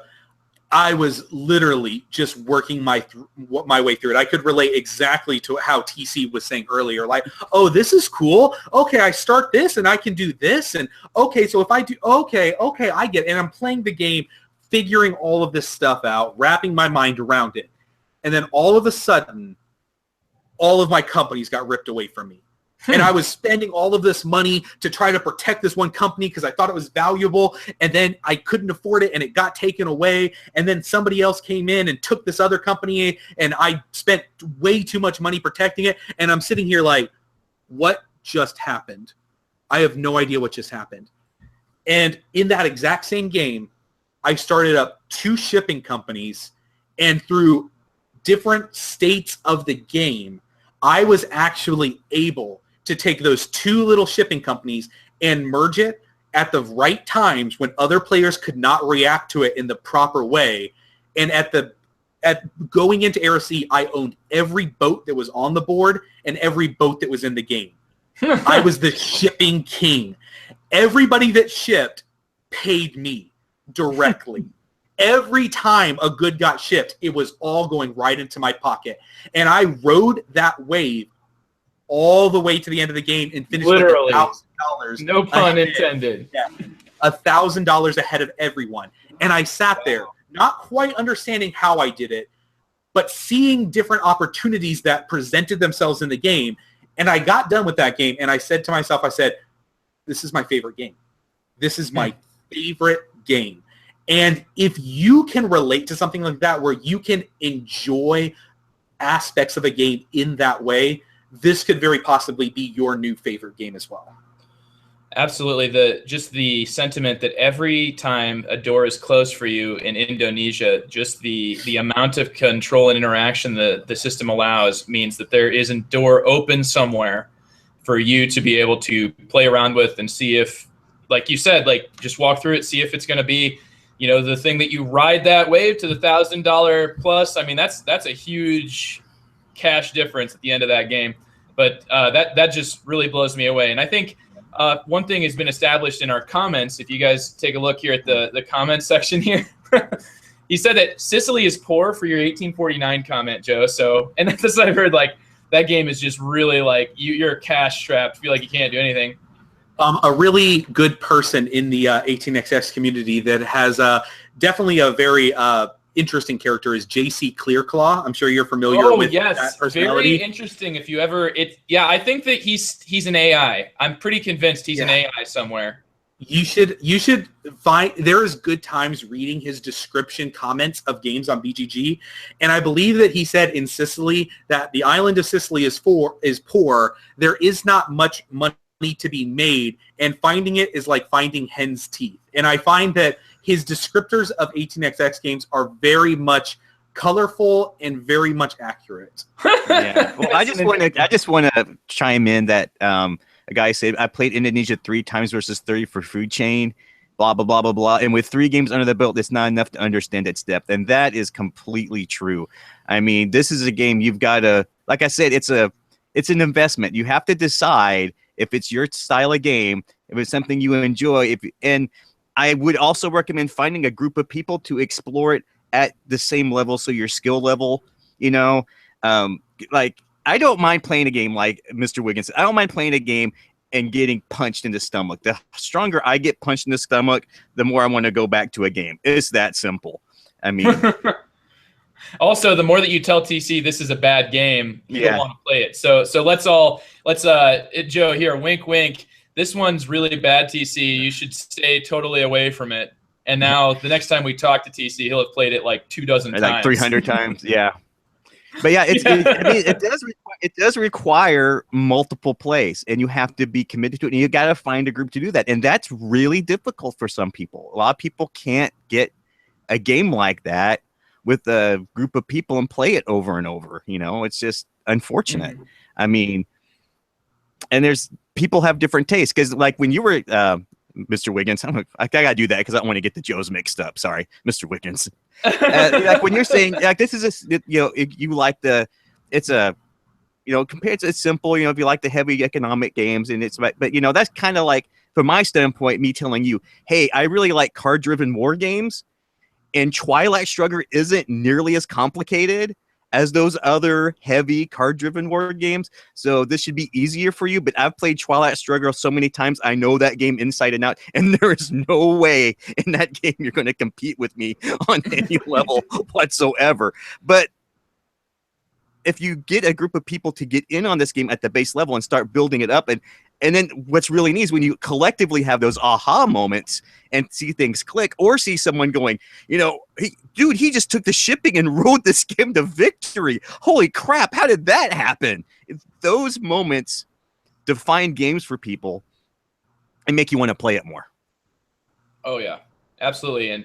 And I'm kind of thick here, so I need, what does VOC stand for, guys? VOC? VOC. It's an older Splotter game. Oh, crap. All right. Well, it's okay. I prefer, Mer told a little joke in the comments, and I prefer that all of my jokes are thoroughly explained. So a drunken game of VOC is how so it's actually VOC. I know that they had like an 18, didn't they have an 18xx game set in like ancient Egypt? 1830 BC. And so it's like 18xx game, but instead of routes, you're building irrigation paths to water the crops. Just wild, man. That's what I think. Like, they take these simple things and then they just blow them up, like this system of Indonesia. Well, Splotter also has a very interesting sense of humor as well. And I think that they literally produced Ur 1830 BC as kind of not necessarily as so much a game, but as a platform to have some kind of a interesting talking point about the state of a very niche part of the hobby that the designers were interested in. It was almost like it was almost like they could point to it and say, like, a little joke, if you will, about something. Well, they've definitely got, like, the expansion to Roads and Boats has some pretty some pretty direct humor in it. So yeah, apparently VOC is a game you close your eyes and have to draw on a dry erase board to simulate shipping to the east. What? Is this real? Is that what is it? This would make a nice segue. This is going to be a great segue. What do you feel about the component quality to Indonesia? Because that's been oh my goodness. If I bought that game for the price that I was seeing it going for and opened up that box on the second edition, I would have been pretty upset about the whole thing. So I guess it was like I knew this was coming. So first of all, I work for one of the world's most premier board game manufacturers whose entire reputation is staked on the quality of the games that they put out. I don't really care about what your opinion on Scythe is. You cannot deny that that is one of the most beautifully manufactured games that have ever been put onto the market. Same goes for like Mechs vs. Minions. So my entire livelihood is staked upon the manufacturing quality of games. To say that, I will also state that the component quality and manufacturing of Splotter games is, unless you're buying Winsome unless you're buying Winsome, they are the worst in the industry. They are awful. What a spot that you're in there, Joe, because you're talking about, like, this is like your favorite game, and that's an interesting. It's called an honest opinion, and I appreciate it. Thank you. And that's really the thing about Splotter is their components are not necessarily bad. They're not bad, but they are not up to the minimum standard requirements that a lot of board game publishers have put in front of themselves, if that makes sense. Yeah. So most board game publishers will say, this is the minimum type of card stock that we'll use. This is the minimum type of this that we'll use. This is the minimum required. And not to say that any of their games are unplayable, but some of their stuff is just, it is substandard. Well, it almost borderlines to affect the playing of the game, because there was some, I remember I put something out, and like, I'm going to put this token out here, and it literally covered up like 3 regions. It's like, I don't know where this went. Because that board is beautiful. But it is so drives me up the wall when I have to figure out. Wasn't the original version, the 2005 edition? What was wasn't the board different? Didn't they redo artwork and change kind of like the way the regions were, or is the board the same between the update and the original version? I don't know that I think they cleared up some ambiguities, but it's still not a vast improvement. I mean, they did change some stuff. So in the first edition of Indonesia, the cards that you get to say what region you can start the cities in, those were, and I'm not kidding, they were just pieces of paper. Like you would get out of, a fortune cookie, pretty much. Like that's the type of material. And you just have these 3 little tiny rectangles of paper that would tell you where your cities could start. And I remember playing that game just going, this is just ridiculous. There's no reason for this, You look at their punch boards, and their punch boards, all the tokens, there's no margin or bleed there. So when you're punching them out, you have to be so careful, or else you're going to rip all of the artwork off of one side of the tile because they're thin and it's all together on that die cut. And so there's just certain instances that I just think that they really, for the price that they sell these games for, they can afford to at least start improving on those minimum required things to make them at least a little bit better. Yeah, because what breaks down to me is like, there's so much of this game that's so good. It's like having, it's like you just, come on, just take that. If you take that extra step and make sure everything's clean on the board, making sure you can see where all this goes, and it's like it could be so much better, but it's like you're holding it back, so you feel like you're having to justify. That was my big takeaway. Was like, because everybody I've played this who has this game has like made their own modifications to it.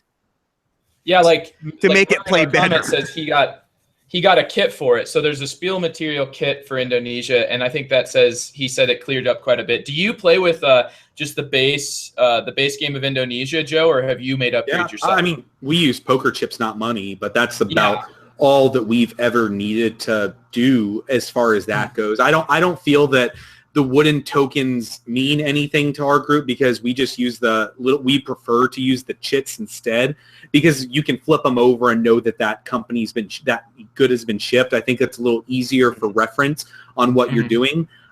So I'm honestly in the boat that I think everything in the box as it comes is playable. They really screwed up those wooden tokens, but you didn't need the wooden tokens. It's not like the game couldn't be played without the wooden tokens.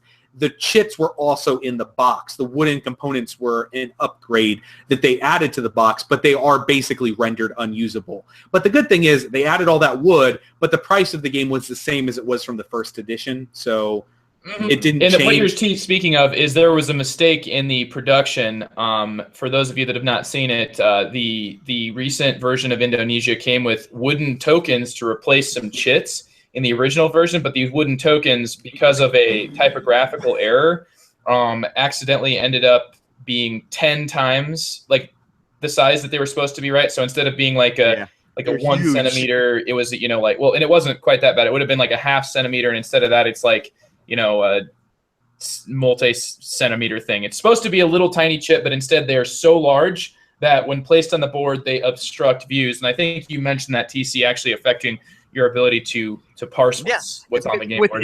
It's huge to be able to look at that board very quickly, or at least be able to figure out who's at where, what's there, what's going to ship, where am I, and like this is going to ship, and if I don't fix that, I'm going to pay out the butt for it, And then in the second edition, the ships were like those cardboard counters, I think, and they were really long, and sometimes they took up like 2 sea regions, and you had like multiple boats. They kind of had to stack up, and you had to figure out what side they were on, and it could get very cluttered very quick. And one of the complaints I hear about Splotter games in general, I happen to agree with, is this is how I learned about the definition of fiddly.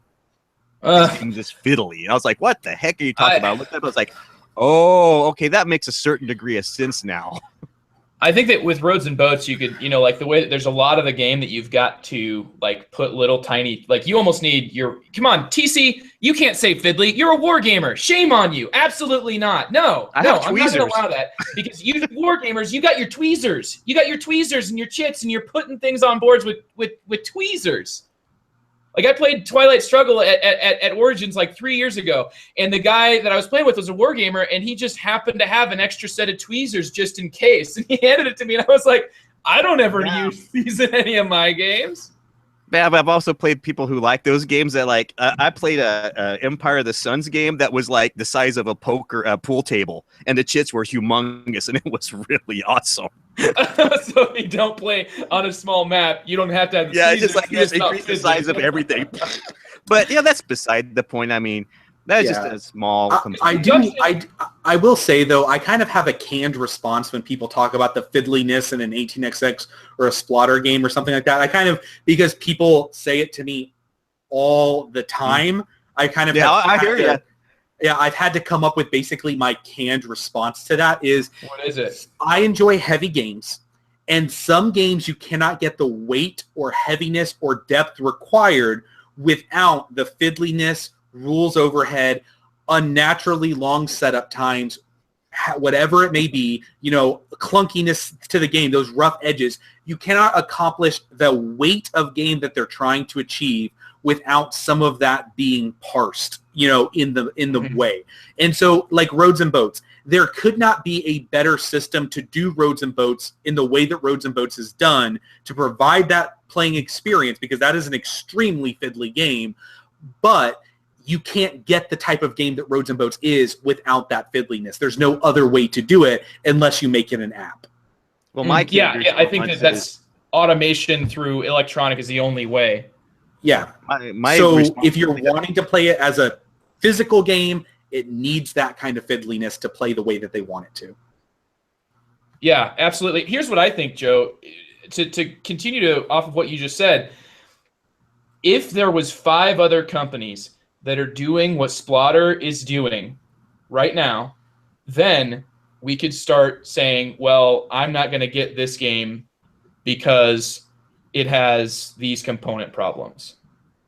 But there isn't. There's nobody. There's nobody that's remotely close. Like, I can't point at any company and say they're kind of like Splotter. They are so unique. They are so they offer such a deep amount of gameplay in what to me is always a palatable for at least the big 4 of the 5 that I've played. It's so palatable, so reasonable in terms of the amount of time that you put into it, and it just plunges and it just dredges. It dredges the lake where all these other games are just like fishing with a little bob or a foot or two below the surface. And I think that's why, you're going to still, no matter what, like Splotter could literally come out with their game and print it on a piece of paper, put that in a box, and Andy from my group is going to buy it, and he's going to be like, best $140 I ever spent. And he's going to he'll trick out the game in every way possible. But it's because what they're designing here is just so uniquely Splotter that these are what I would say forgivable aspects, because like you said, the game is playable. The game's absolutely playable. It's functional. It might not be up to industry standards, because this is what you're an expert in, Joe. But it is totally playable. And I would say to a certain extent, in Food Chain Magnate, like, you've got some pretty high quality components there. I think that you're seeing this, it's because they're getting bigger. They're getting more to where this is becoming more of a thing that they can dedicate resources to. So that's my take on it. And that is absolutely 100% where it comes down to is they have gotten more popular. I think Food Chain Magnate has rocketed the popularity of what that company ever thought that they could do. I think Joris and Jeroen are floored at what they actually think is going to, what they ever thought that they could achieve in the board gaming industry. I think they thought they were only ever going to be this niche game company that like a couple hundred people ever, wanted to ever play. But they have found that that's not true.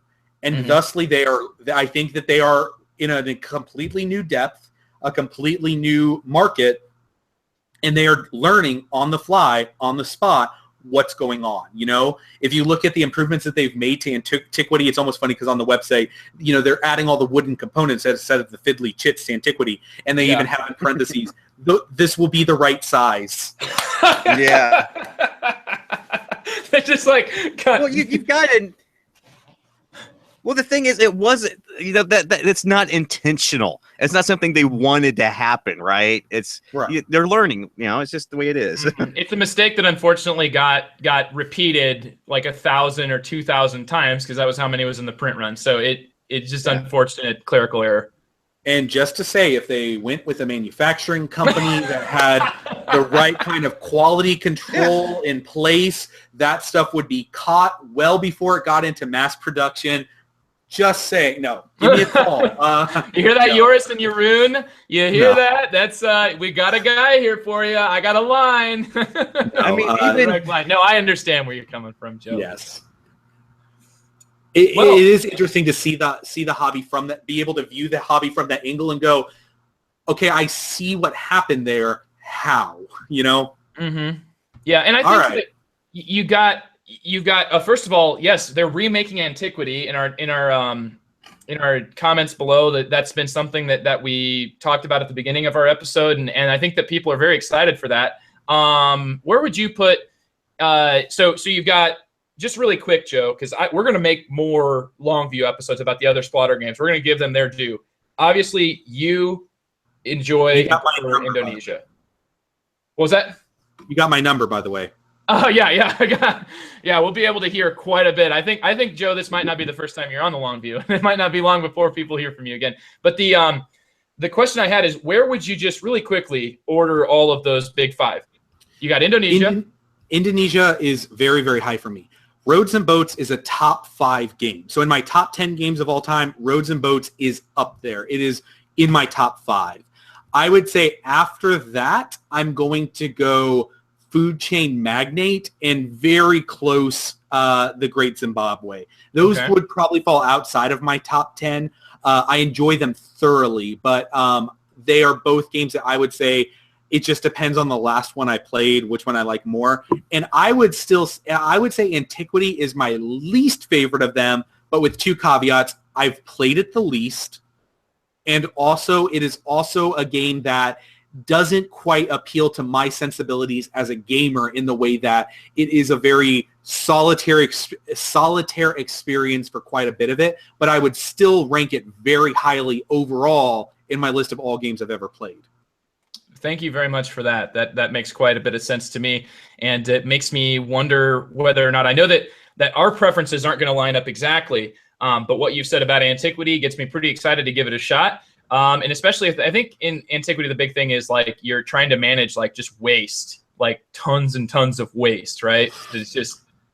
Yeah, so Antiquity is a weird one. I love it. It's so interesting because you start the game with no win condition, and you have to, there's no way to win, and at some point you have to decide, this is how I'm going to win, and I pick this win condition, and then you're stuck with that win condition.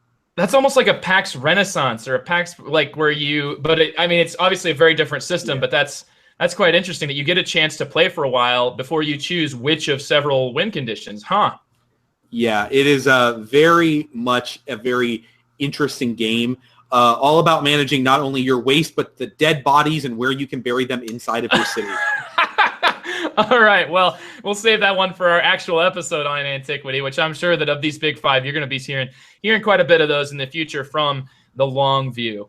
Any final comments here? I mean, after what we said, I know, Joe, that you've kind of given your final thing, but is there any sort of a breath mint that you'd like to leave our audience here with them? Yeah, so Indonesia is a game for sexy people, and if you are a sexy person, you should buy it and play it a lot. So that is the last thing that I would say about Indonesia. So from listening to Deep End, you basically want to have Clay Ross model Indonesia. Oh, it's his number one game. Get the baby oil out, kind of do the whole deal. Okay. Paint's coming down just a little in the back. Okay, TC. No, final thoughts on Indonesia for myself personally? Yeah. It's a fine game. No, Indonesia is a game that I would play. It's not a game Are I you would going to own. play it more as a result of today's discussion? Probably not. Okay. I will play it if people want to play it. And I definitely have a guy in our group who has a copy of Indonesia and he wants to hit it more, so I will be playing it quite a bit more. However, I'm right now starting to dip pretty heavily into after getting my feet wet with 1846. If I'm going to be playing a beast of an economic game, I'm probably going to start wading in to that because I want to see how mean 1830 can get. I am very, very excited to try that out. But Indonesia, yeah, he's going to bypass it's Indonesia a game and that just you go have straight for the heavy one. Yeah, why not? It's just I have other games I want to invest the time to play. It's really as simple as that. It's a time allocation. Oh no, yeah, absolutely. No, I'm not. Yeah. And I have, some of my group does not like it. Therefore, they will not be playing it. Therefore, I will not be playing it as much as I can. And that's fine. I don't. Yeah, I hate that, man. That's like the death of a want to dream play. to me. Yeah, it's like if I'm not going to make people games they don't want to play them. That's not why we play games. I'll find if I want to play it, I'll find the group to do it. That's why I play games, is to coerce people that think I'm their friend into playing games they'd rather not play. He's like the Jigsaw of board game podcasters. I want to play a game. And then we never got into a real thorough discussion. I have a real love-hate relationship with Splotter games. I really do. There's things I really like about them. There's things I really don't. And I get bipolar. I'm like, it's really funny. I've been told it's a real fun experience to watch me play a Splotter game. I agree with about half of that. There are things I really love about Splotter games, and Yeah, I mean, I agree. So, okay, all right. It's just and then we all have different tastes. And then if we do another Splotter game episode, I'm going to let you and Joe take that realm, because I am not the type of person who's going to get on a podcast and just trashing game. That's not why we're here. That's not where we're going. And yeah, I mean, the bottom line is I would play Indonesia again if it hit the table. I would enjoy playing it again, and I would really enjoy figuring out the depth and complexity of it. I just think I'm in a situation where I won't. That might not be in your future, and maybe you're not going to go take those extra lengths, because at this point you've got hurdles to jump over in they're external hurdles. They're ones that aren't just within you. Yeah, and then plus I got Pericles staring at me in the face. I've got it's like, oh my goodness. And I get it, TC, dude. I didn't mean to put you on the spot there, dude. That was a pretty direct question. I meant to sort of answer it. I plan on answering it myself, and if you don't mind, I'm going to go ahead and answer that question. So I kind of have a weird function in my game group. I don't think it's very common, but I'm almost like the hurdle that we're talking about in this case, TC, where I'm the guy that's like, yeah, we played that one, and I did not realize that I was going to be up until 2 a.m. doing math. And anyway, but for Indonesia and for every single Splotter game that I've played, and I have never played VOC, I've never played 1830 to 2300 BC, whatever. I've never played any of their kind of commentary games. I've played only the big ones that people say are great. Every single one of them, I've not yet had one that did not leave me thinking for days after I played it, considering the different options, considering how those choices and how the game is just so in the hands of players, and how I need to be the most savvy of them to be able to win. And how am I going to do that? I mean, just the absolute depth of decisions here and the things that are swirling in my head after playing them, there's nothing like them. I don't know which one is my favorite right now. I can tell you that I'm one of those guys, and it's a confession right here. I tend to play games between 5 and 10 times before I make up my mind, and that's not fair to a game like Indonesia. Indonesia is a game that's like a 50 games, and then you should start saying where you're at on this game, because it just has that much depth to it. I feel that way about other games like PAX Renaissance. The PAX system to me feels that way, and I think that Indonesia has the most depth, the most length of their games. But I'm probably right now Great Zimbabwe to me made sense pretty early, and I would say it might be of their top 5 the most sort of basic of them. By far the shortest, but it's the one that immediately left me with a pleasant feeling and a pleasant taste in my mouth, and that's where I'm at. But Indonesia, I think, is really that sort of game that you're just going to marry and take away, whereas Great Zimbabwe is better for the one night stand. This is true. I have a very similar rule, though. My rule is it takes me 6 plays before I will definitively decide how much I thoroughly love a game. I have a 6-play kind of rule.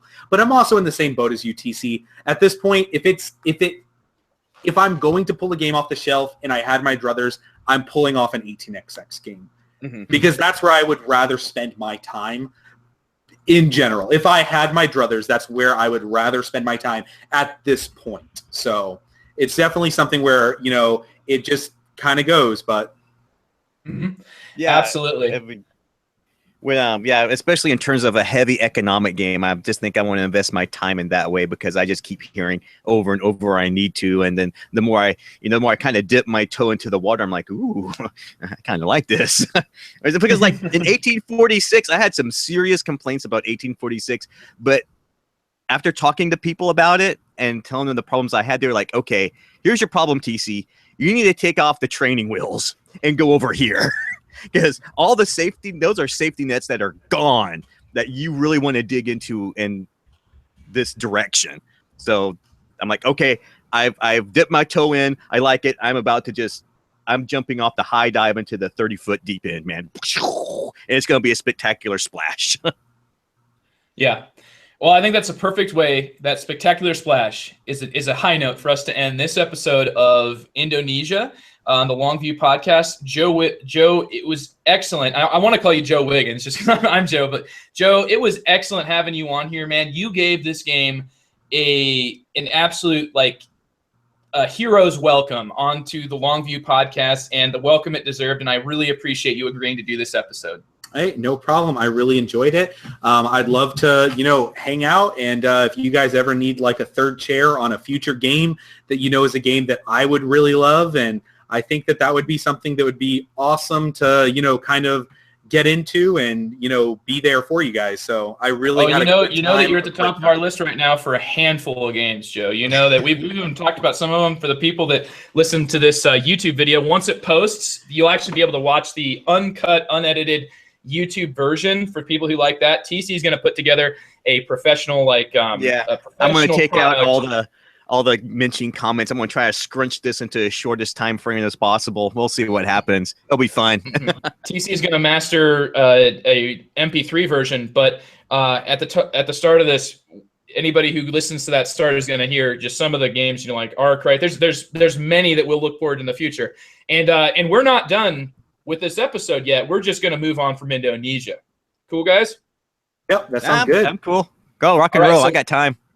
Good. We're going to do kind of like what was part of the quick looks. And Jeff Gamble, by the way, we just had a comment, where is Jeff? And unfortunately, Jeff is right now in several pieces in my freezer down here in my basement. But we don't talk about that, Joe. We don't talk about this. We're not incriminating ourselves. No. The last time I saw him, he was fine. It was the only way that TC and I could control the podcast. It was the only way I was going to get to the top here. Sometimes you can get there democratically, and sometimes you got to get there with force. And unfortunately, Jeff is one of those. I would consider. I don't feel bad for it. I consider him kind of like a casualty of war. So, anyway, in all honesty, Jeff Gamble is going to be joining us as a guest host in the future, but his work as hosting the Longview podcast is being passed on to TC Reed and myself, Joe Sallin, to talk about. And this was our first episode, by the way. So thanks for coming up. Nice comments. I'll leave that for anybody who can see it in the comments. I'm not going to say it. Must be a big freezer. You have no idea how big that freezer is. Sorry, I couldn't hold it. Anyway, yeah, that's what's going on. So we're in the midst of that transition, and we're still kind of finding where exactly me and TC are going to, where are our identities? How is the Longview going to adapt, change? What's going to stay the same? The one thing I can guarantee you will find in the Longview podcast is it will continue to talk about games that have been around for a long time, and it will be an in-depth look from experts like this gentleman, Joe Wiggins here. So yeah, the impetus behind this podcast is one show. And you're not going to, if you're looking for a game, and we're just going to talk about, we're not going to be talking about like 100 games, and the one game you want to listen to, you gotta like fast forward 2 hours into the podcast to hear about it. No, if you like Indonesia and you want to hear all about it or any game we're talking about, you're in for a 2-hour ride. Yeah, you're in for the long haul. So, and then our quick looks though, which we're going to go into now, we're going to try to keep these at about 15 minutes or so, and really not talk too much about the walkthrough of the game, as that's kind of tough to follow audio wise. We're not going to have the games in front of us. Just as this is kind of like our what have we been playing recently. A lot of podcasts do this, and I think that's important for us to be able to have a bit of an outlet to talk about the recent games, so that we can kind of share with you guys where we're at and see maybe 5 years down the road, these will be the games that we're talking about in the Longview. So. You'll never hear from him again. You may never hear from him again. Exactly. Depends entirely on the game itself. So, who's gonna kick this off here? I will actually go ahead and just take the opportunity, because I have something that I want to mention. I track all my gameplay, so I just kind of pulled up my app, and they're all right there to kind of run through. But you had mentioned wanting to play 1830 quite a few times, and 1830, I put about 5 plays into 1830 and really enjoyed it. But I have been playing a ton of 1889 recently, and 1889 is railroading in Japan, and it is the exact same rules of 1830 with like the smallest of tweaks. And I mean, like, your company start at 50%, not 60%. That's how small the tweaks are. But it's a much smaller map. It is a much quicker playing time, and you can play it with 5 players. Brand new. My group taught a brand new player, and we kicked it out in about 2.5 hours. It is a fantastic, good 18xx to start on, and it gives you all of the meanness and all of the anger that comes out of 1830, but in a much more volatile, explosive situation. And I really have been enjoying all of my plays of 1889. I think it is the definition of the perfect starting 18xx game to get into the genre. You mentioned the things that people are looking for from a game of 1830. What kind of things are people looking for from 1830 that are not going to be in other 18xx games? What things that would be in like an 1830 that people are not going to get in other 18xx games? So the thing the thing about 1830 is it's called a stop game, and that's not necessarily because and it is true, there are a lot of shenanigans you can do in 1830 because the rule set is very loose. But the thing about it is 80% of your final endgame scoring is going to come from stock appreciation because of the way the stock market's set up. And so it's all about investment and very little about anything else. But also it is an extremely discouragingly so track-tight game where you might need a straight piece of track and they're all on the board. Or you might need a particular tile to do a particular thing, and there's only one of them in the entire game, and this guy used it up here. And it's just one of those things where that can very much frustrate people. And while 1889 is kind of track tight, it is a much more open style map to go places. There's not the kind of the run-throughs that you have in 1830 where you particularly need to do certain things and the tiles won't allow it. In 1889, they're very easy to work around that. Who publishes 1889? 1889 comes from All Aboard Games, but also it's available as a free print and play. And I actually did my own print and play of it. Because I just want to ask, because I saw someone play an 18xx game, and the rule book was literally, here are the changes from 1830, go play, and it didn't list 30, it just lists the exceptions to it. Is that the case with this, or can you this has a full-fledged rule book. Okay, awesome. I just want to. Apparently, that's a problem that I saw. You probably were with somebody that was playing a Winsome. Winsome does that, where they say these are the differences from 1830, and these are the pieces you need to borrow from 1830 in order to play it. Yeah. Yeah. That's an interesting. I've actually kind of wondered, as a question, like it sounds like Winsome is actually taking advantage of the fact that there is like a uniform system for track tiles, right? Yeah. So like a tile number, 721 is going to be the same in every 18xx game. Yeah. In order to play an 18xx game that comes out from Winsome, you need to own a copy of 1830 or you cannot play it. Okay. I'm glad that's the exception, because I saw that and I was like, well, I really wanted to buy this, but oh my God, whoops! No. I guess it's a little bit more than just this. Anything you buy from All Aboard Games or Golden Spike is going to have everything you need to play. Okay. Except for money, they don't come with money.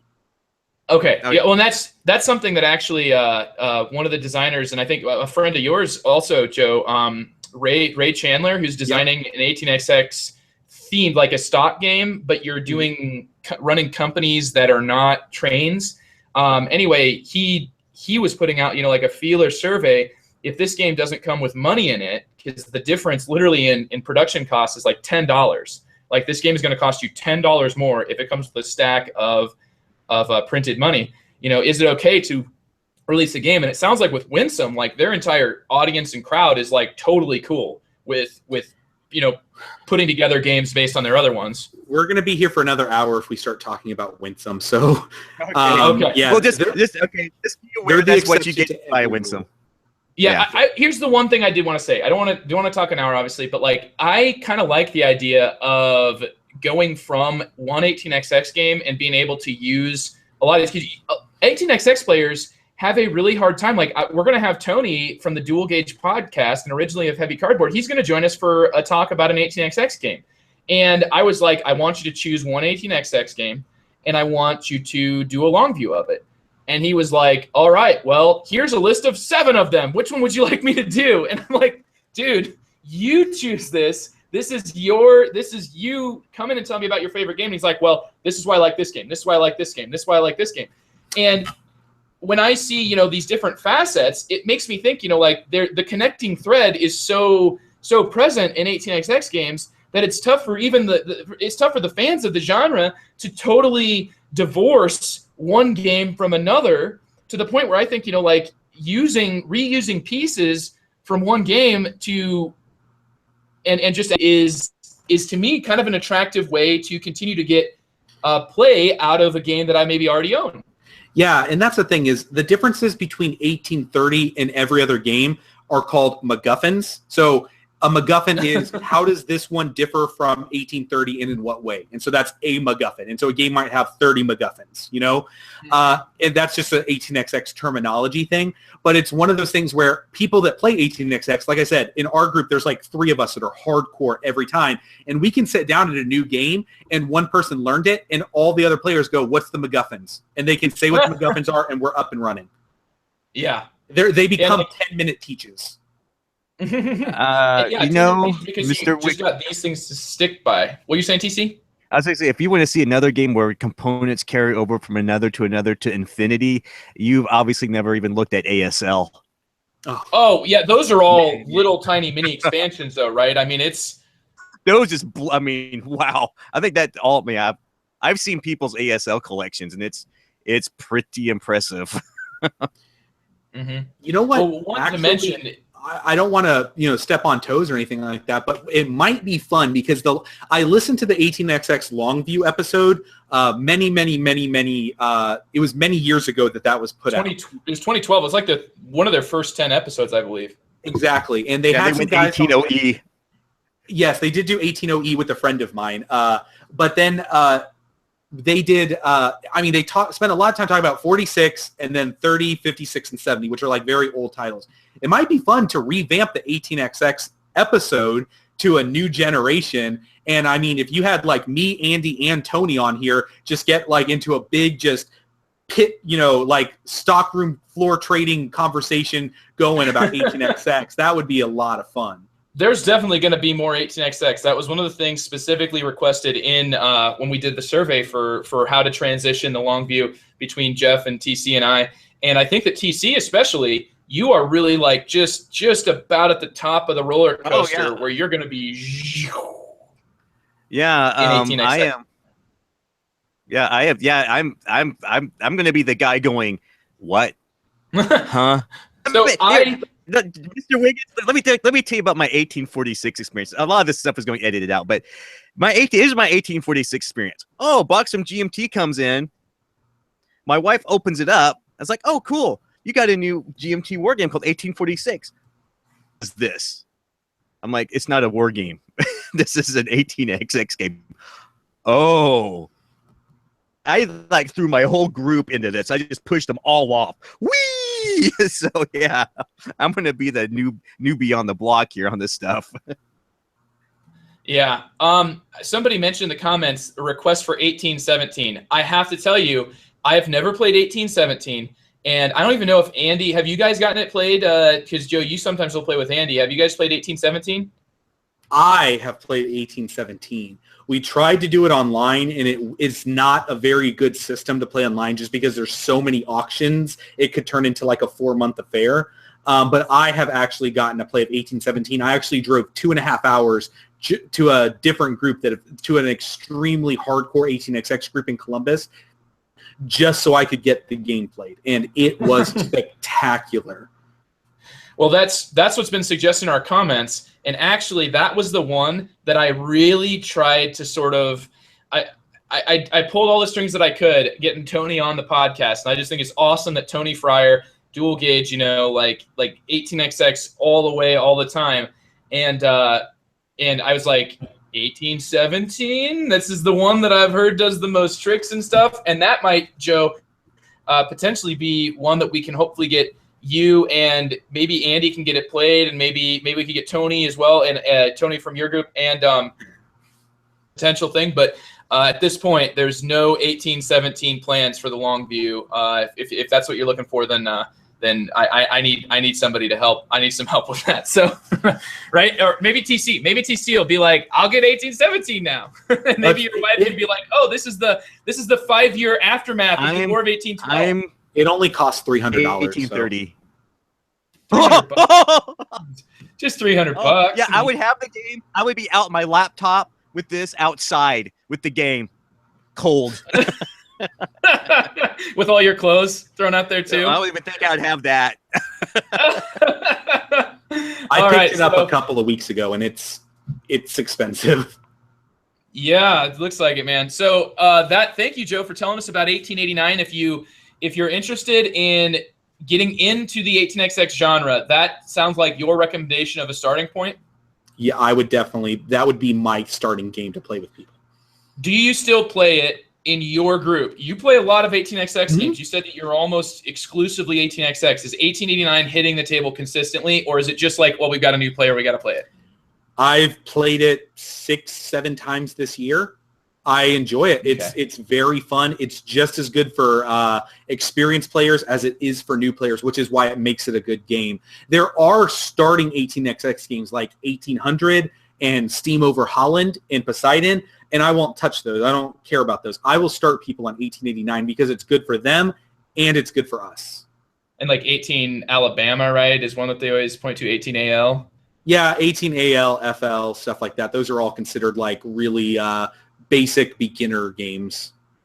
And they're just not very interesting. It's almost kind of like training wheels, the 18xx game. They're just very small, very quick, and very much just show you what can happen, and that's it. Mm-hmm. All right, well, thanks a lot for that quick look into 1889 and also just a recommendation for to start. TC, what would you like to talk about in this quick look? Okay, I'm a big fan of Daily Magic Games. They're a local publisher up here around Seattle. Mm-hmm. One of the only companies that I actively have. My Kickstarter, I've never Kickstarted a whole bunch anyway, but their games, I will either make sure I'm Kickstarting or someone that I know I have access to kickstart their games so I can play it. And I just got a play-in of Merchants of Araby from these guys. Mm-hmm. And it's first of all, it's a negotiation game. It is flat out a negotiation game. Most of it, it's all negotiation. You're negotiating, getting your camel in on a caravan that's going to, at the end of someone else's turn, cash out for you. And victory points is all money. So you're negotiating with your money. In fact, anything's up for grabs when you negotiate on this thing. Mm-hmm. I love negotiation games. They're like one of my top tier games. It's one of the reasons I like Cosmic Encounter so much, why I like Dune/Wreck so much. I love negotiating. I love being a butthead about it. I love it. And this is a very quick negotiation game that hits all my buttons pretty quickly for like about an hour. 4-page rule book, very clean. The components are really nice. So if you get a chance, look for it. Merchants of Araby, a fun game. I don't know how long it's going to stand up to time or anything like that, but for right now, it's a nice game to pull out and play. Cool. So you're mainly like you just negotiate over like set cards in the middle of the table. Yeah. Or? Well, what you do is but really quickly, what you do is one of the neat things about this game is like you open up the box and then the box lid becomes the game board. It's pretty neat. Okay. And you just draw a card and it's your caravan. And your caravan has it's 6 spots on it. And you can put a camel on it. And if you have a line of camels of 3, either longitudinally or laterally, as long as it makes a row of 3, at the end of your next turn, that thing's going to cash out and everybody gets victory points depending on which line it's in because it's going to cash out differently. And things can mess with that, like a raider can come take it out, and people want in on that caravan, but you can be like, okay, I'll let you put it on here, but you gotta give me 2 money, or I'll let you in on my caravan, but next time this comes up, I can get on your caravan. The negotiation is binding if you can execute it immediately. If not, you can just totally rein in on it and say I lied. It's not going to happen. But yeah, it's really neat. I've played it a lot. It's went over well with my group. It's gone over well with my daughter's game group, and it's so far it's been pretty solid, and everybody's enjoyed it. Cool. What that That's Merchants of Araby. Merchants of Araby from Daily Magic Games. Makes me think of Chinatown. It's like the negotiation game. I actually figured out about Chinatown through, believe it or not, Joe, Ryan Metzler. Oh yeah. Yeah, he did like a video for it ages ago, and to me it was just bizarre because I started to really respect Ryan's opinion on heavier games when he talked about Chinatown. He was very like upfront. He's like, this is not generally the type of game that I like, but the way negotiation is handled here is just done in such a furious and interesting way. And I got a chance to play a couple of games of Chinatown, and it really is just like you just feel like you're just bartering back and forth. Crazy. Like there's the deals that happen in this game are just so fast and furious, and you're sort of like building up an area in the town, but that to me is like the sort of the pedigree that I would be looking to judge Merchants of Araby for. I don't know if either of you guys have played Chinatown. I played Chinatown. It can be mean you've got to be able to negotiate really well on that game, or you're gonna that's what it's all about. choke. Isn't that what you're looking for here, TC? Isn't that you want negotiation? Yeah, I honestly have only played that game once, and I really enjoyed it, but some people didn't like it, and it never hit again. Oh, the death of the dream. Yeah, the thing about Chinatown is definitely I enjoy games that are distilled down to the basis of whatever it is in the game, and I feel like Chinatown is the distillation of what a player-driven kind of trading game is. Like, it's everything peeled out except for that player negotiation aspect, and that's what the game is, and I really enjoy it for that. Yeah, exactly. That's what I feel about it. It's one that I would prefer probably playing that to the ones that you're mentioning and comparing it to there, TC, because those ones tend to be, like you've mentioned, Dune is like this 3 to 6 hour long negotiation experience, and what does it all come down to? One big battle. There's no dice. There's no dice. It usually comes down to one big battle and one big card flip, right? Like, I'm gonna win, and then somebody like played them the whole time. They're like, I knew it. I threw the battle, and whoo! And it's kind of one of those like big ball of flames games where you play, and that's the way that you know it's going. Whereas Chinatown, to me, like every little negotiation is like making you $1, losing you $1, and that all the sum of all those little parts is your score. Yeah, you should definitely give Merchants of Araby a shot if you like. That's a distilled down negotiation game. Okay, cool. Well, thanks, man. I appreciate that about Merchants of Araby from Daily Magic Games, which is like local guys for you, right? Yeah, they're located up in Seattle. I think they're the remnant of what Clever Mojo, if I remember talking to those guys. Clever right. Mojo, was that Alien Frontiers? Alien Frontiers, Sunrise City, I think. Their big one was Alien Frontiers, but yeah, they kind of pulled themselves back together and formed Daily Magic. And they got the Valeria games out, Villages of Valeria I like, Quest of Valeria. What else have they done? They got this food cart Like Valeria Card Kingdoms. They got a new one that's just coming out. They have one. I think they had one that was something about like pyramids and it was to Osiris. God, I can't think of it off the top of my head. It was like Sailing to Osiris or something. Yeah. I played the prototype of that with the designer. That was a really enjoyable game. But Daily Magic games for me are really nice because they're light games that tend to have a lot of depth to them that play in a really short amount of time. So they kind of hit a sweet spot if I want to play something short and has depth. Cool. Well, thanks, dude. I'm going to tell you guys about a game from Stronghold Games that, to me, distills down the sort of experience you're looking for from a hidden movement game. It is super easy to explain this game. You're filtered to a limited amount of choices. And anyway, I should probably tell you what it is. And that game from Stronghold Games is called Not Alone. It might win the award for having maybe my favorite intro paragraph of text. Like, whenever I teach this game, I just read the beginning of the rule book. Like, it has like a way to set up. The idea is that you found a planet that was erased from all archives, and it's supposed to be able to sustain human life. And so you go out there with, your crew of all these other players, and then you got shipwrecked on this planet, and you're being hunted by an indigenous life form there. One player takes on the role of the indigenous life form, and they are hunting you. It's like Predator or Alien. I guess it's more kind of like Predator than it is Alien. But yeah, you're on their planet, and they are hunting. This one person is going to play the bad guy, hunt you. The game plays 2 to 7 players. And I would also like to mention that Stephen Bonacore of Stronghold Games sent this game to me as a review copy. So that's now that's out of the way. I appreciate that, and it gave me a chance to really take a look at this game. And I gave it a shot in several different player counts, several different groups. And I would say that saying that it plays 2 to 7 is like, it definitely is one that I think is better towards the middle of that like curve.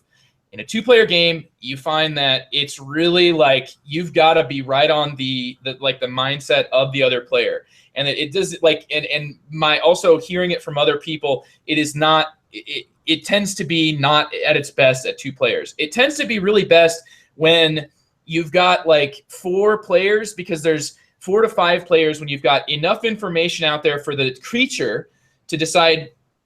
To kind of be able to look at the table and decide where they want to go to catch the most people at the right time. Otherwise, it's just like, what are you doing? And it tends to be a little bit simplified. So the way that they do the hidden movement here is there's only 10 locations, and they all have a card. You start with only the ability to go to 5 of them. You found secretly the alien, while your card is played, chooses a place that they think you went. So this, to me, improves upon things like Nuns on the Run, because Nuns on the Run is the only other game I can think of where it's like a hide and seek 1 versus many.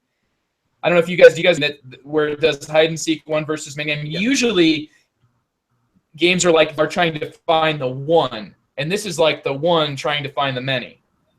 Oh, okay. I can't think of any off the top of my head. I mean, Nuns on the Run, but Nuns on the Run to me was just like, it was really like once you got found, the game started to sort of devolve into like one player just being sort of run around and stuff. And here, because you kind of reset at the end of every round, like all of your cards are known. It's not like you're on this linear path to a certain place.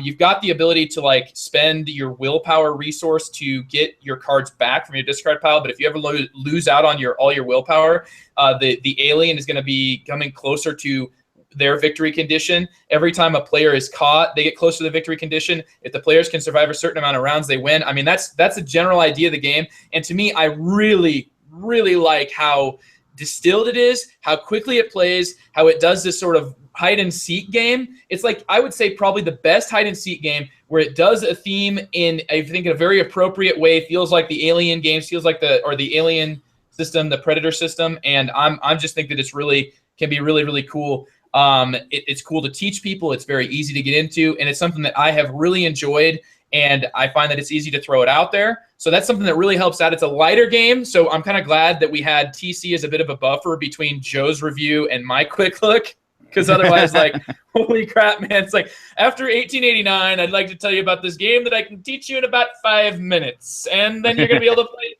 fine. We'll be done in a half of an hour. It just plays smooth.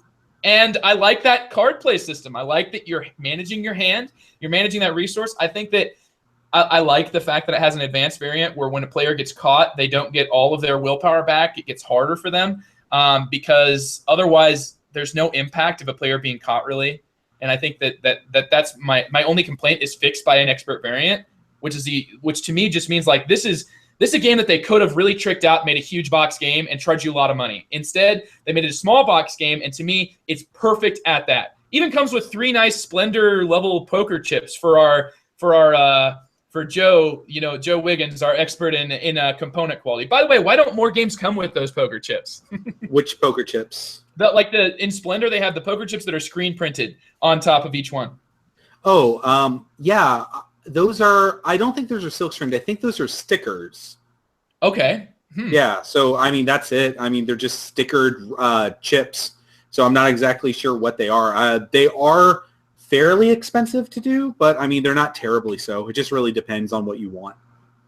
Mm-hmm. This one did those. I mean, they easily could have just made it like 3 tokens, but I really like that the production was pushed to like these are tokens that are used all the time. Yeah, and I think more and more people try to put the more premium component into the game these days, just because manufacturing costs, the more the board game industry rises, manufacturing costs lower, but also board gamers are just getting used to paying higher cost for games. And so there's becoming this axis where people are actually able to put more premium components into their games. Mm-hmm. Yeah, I think that it's almost like a game needs to have a component hook as well as a mechanical hook now, is what I'm looking at. And I think that those like the needs Splendor miniatures. yeah, miniatures as well, man. I think that, when you look at that, you've got different crowds, right? And to reach that real mass market, that's what people are looking for. Do I approve of it? I am absolutely not saying that, right? Like, Joe, we talked, Indonesia is one of your favorite games, and you were able to look past those elements to really see what makes that game amazing. Yeah. And I mean, it's just something, though, that people are going to invariably make those decisions. And I think here, beautiful artwork and not alone. I like those components. I like the fact that they're those poker chips. And I think that it works well for its size. And I'm excited that they're coming out with an expansion for it. And the expansion is supposed to really blow up the game by letting you mix and match, where these different places you can go to will give you different effects. And they're really going to blow up that system and make it so every game is going to be different, because you can mix and match which cards from what set you're going to play with. Very cool. All right, there's one game that we cannot end this episode without bringing this up. Okay. And it was already brought up on The Good, the Board, and the Ugly. It was. TC can ... He's starting to connect the dots there, maybe. But all three of us have, in the last week or so, played one game from GMT in common. Yep. Oh, we're gonna go down the Time of Crisis road. It was requested. Is this a place, or there be dragons here? What do we think? I'm fine to talk about it. I know exactly why I don't like it. Mm-hmm. What do you think, TC? I'm fine. Yeah, go. Uh-oh. Well, TC, you've played quite a bit of Time of Crisis, man. And yeah, we got our listener, our comments is telling me, Time of Crisis. And he answered. Yeah, that was his answer. He got it right. By the way, ding, ding, ding, you win. You win 10,000 points. So, Time of Crisis. Who's gonna talk about Time of Crisis? The people that like it first. Okay. Well, DC. The caveat with me at Time of Crisis is as I discussed it at length on The Good, the Board, and the Ugly, is I have yet to play this game 100% correctly, because we keep going back over the rule book and we keep finding things that we have not executed correctly. Now, that does not keep us from playing it a lot, but it does keep me from really, talking about it at length, because I have not fully explored what this game can and cannot do. Time of Crisis is a deck building game with a board for area control, to put it very, very simply. It's from the designer of one of my favorite card-driven games, Ray. God, can we pull that up? I don't even have it with me. Ray Farrell, I think, and Brad Johnson, I think, are the two. This is off the top of my head. They did A Sword of Rome, which is a fantastic multiplayer war game that depicts the rise of Rome. It's also Sword of Rome is a very brutal game, because being Rome really means you're getting picked on a lot in the game, and a lot of people don't like it because they think you just cannot win when you're playing Rome, and they don't like it when a chaotic player such as me plays the Gauls, and I go on a rampage all throughout Italy, and I piss everyone off. Which is, by the way, a lot of fun to do.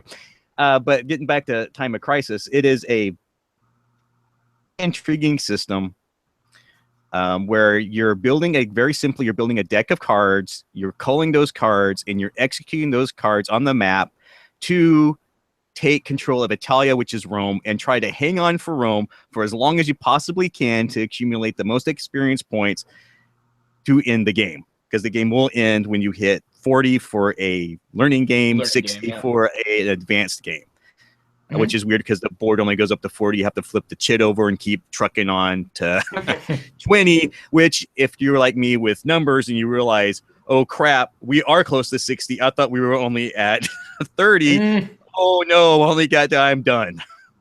But it's very succinctly, very briefly.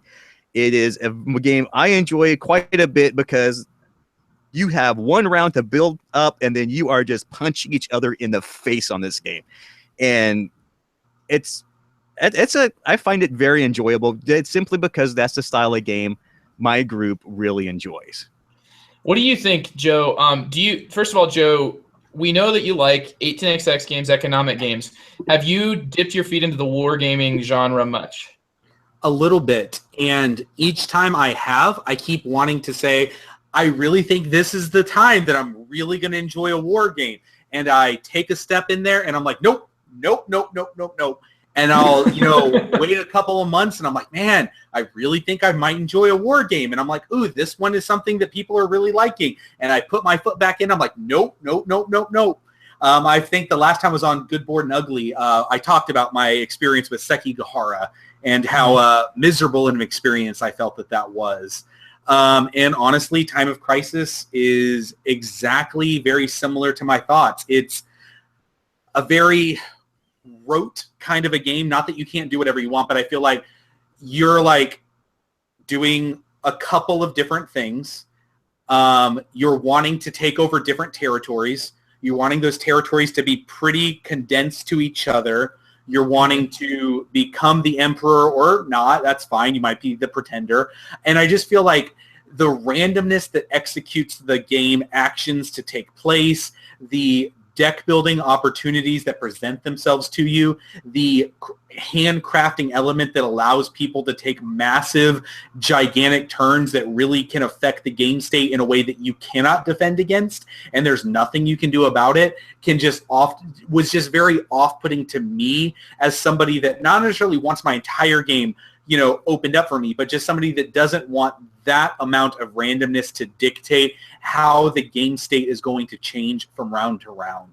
I think it's a fine game. I think people that enjoy the war game genre really are going to think that this game is phenomenal, because I always try to caveat that it's just not my style of gameplay. I would much rather invest into a 18xx or economic engine building kind of game.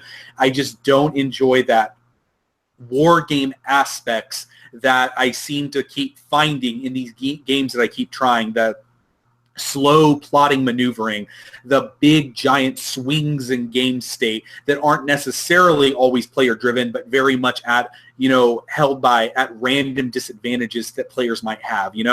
I definitely find that as one player is running out their deck and one player has just flipped their deck in Time of Crisis, I'm like, I hate that element appears in the game because it can affect things so much. Like, I had one guy who swung with 22 votes to go into Italy. It's like, what do you do at that point?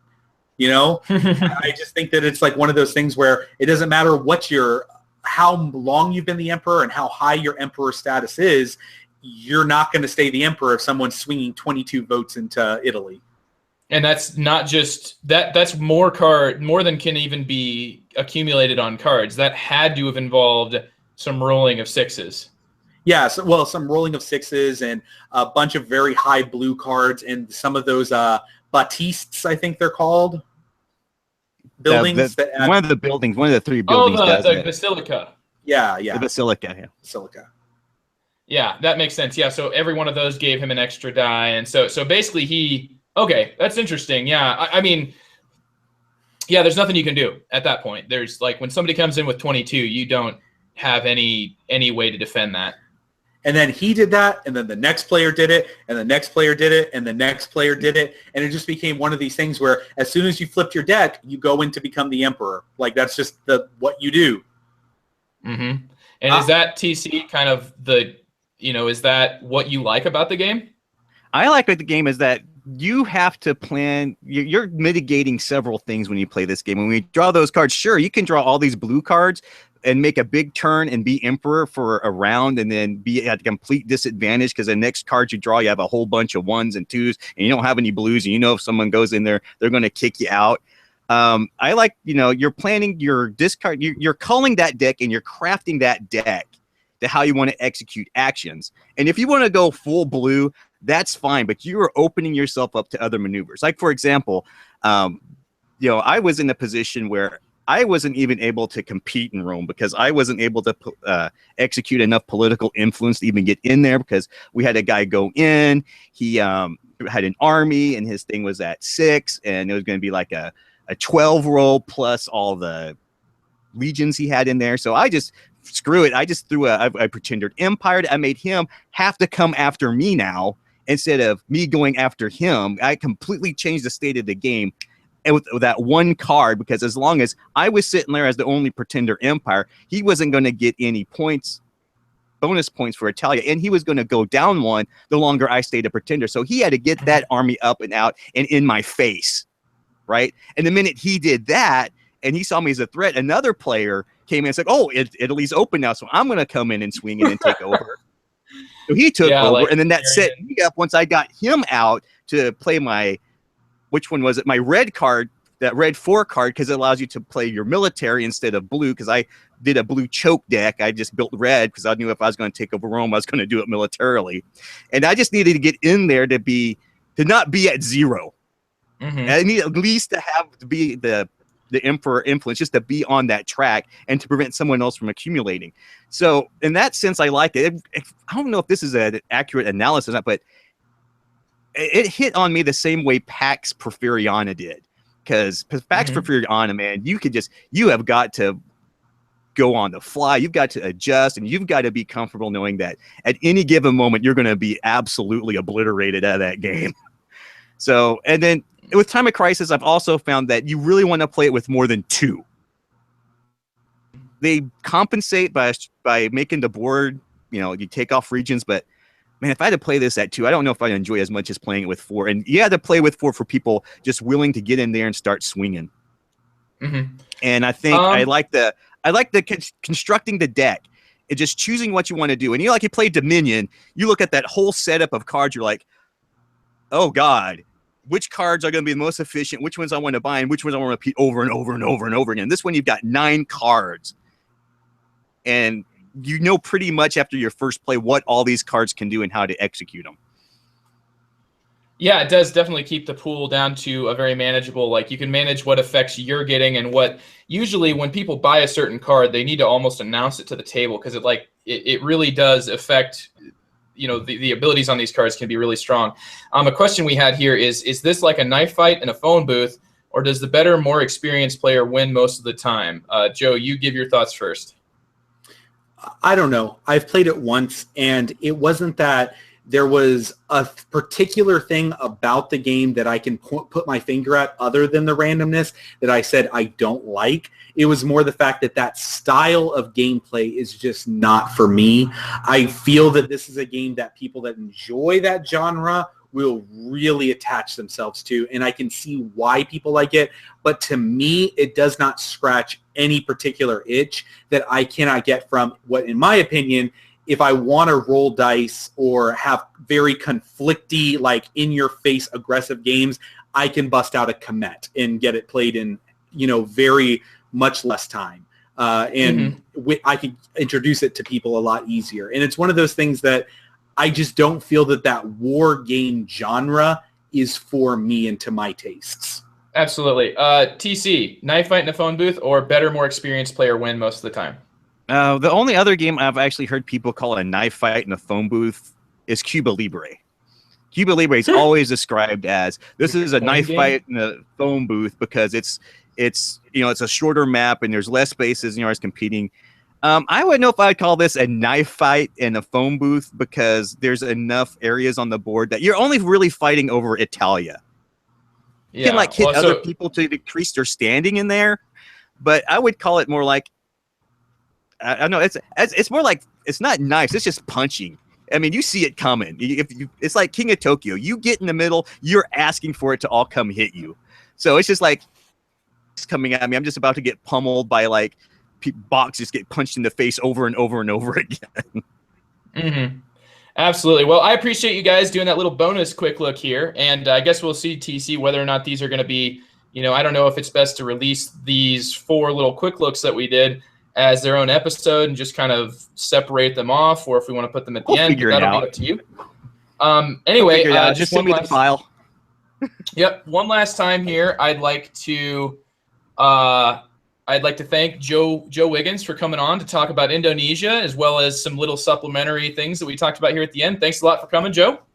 No problem. You guys, I really enjoyed it. Again, you guys can catch me on the Deep End podcast where we talk about heavy games. So if you enjoyed this episode, you might enjoy listening to that podcast as well.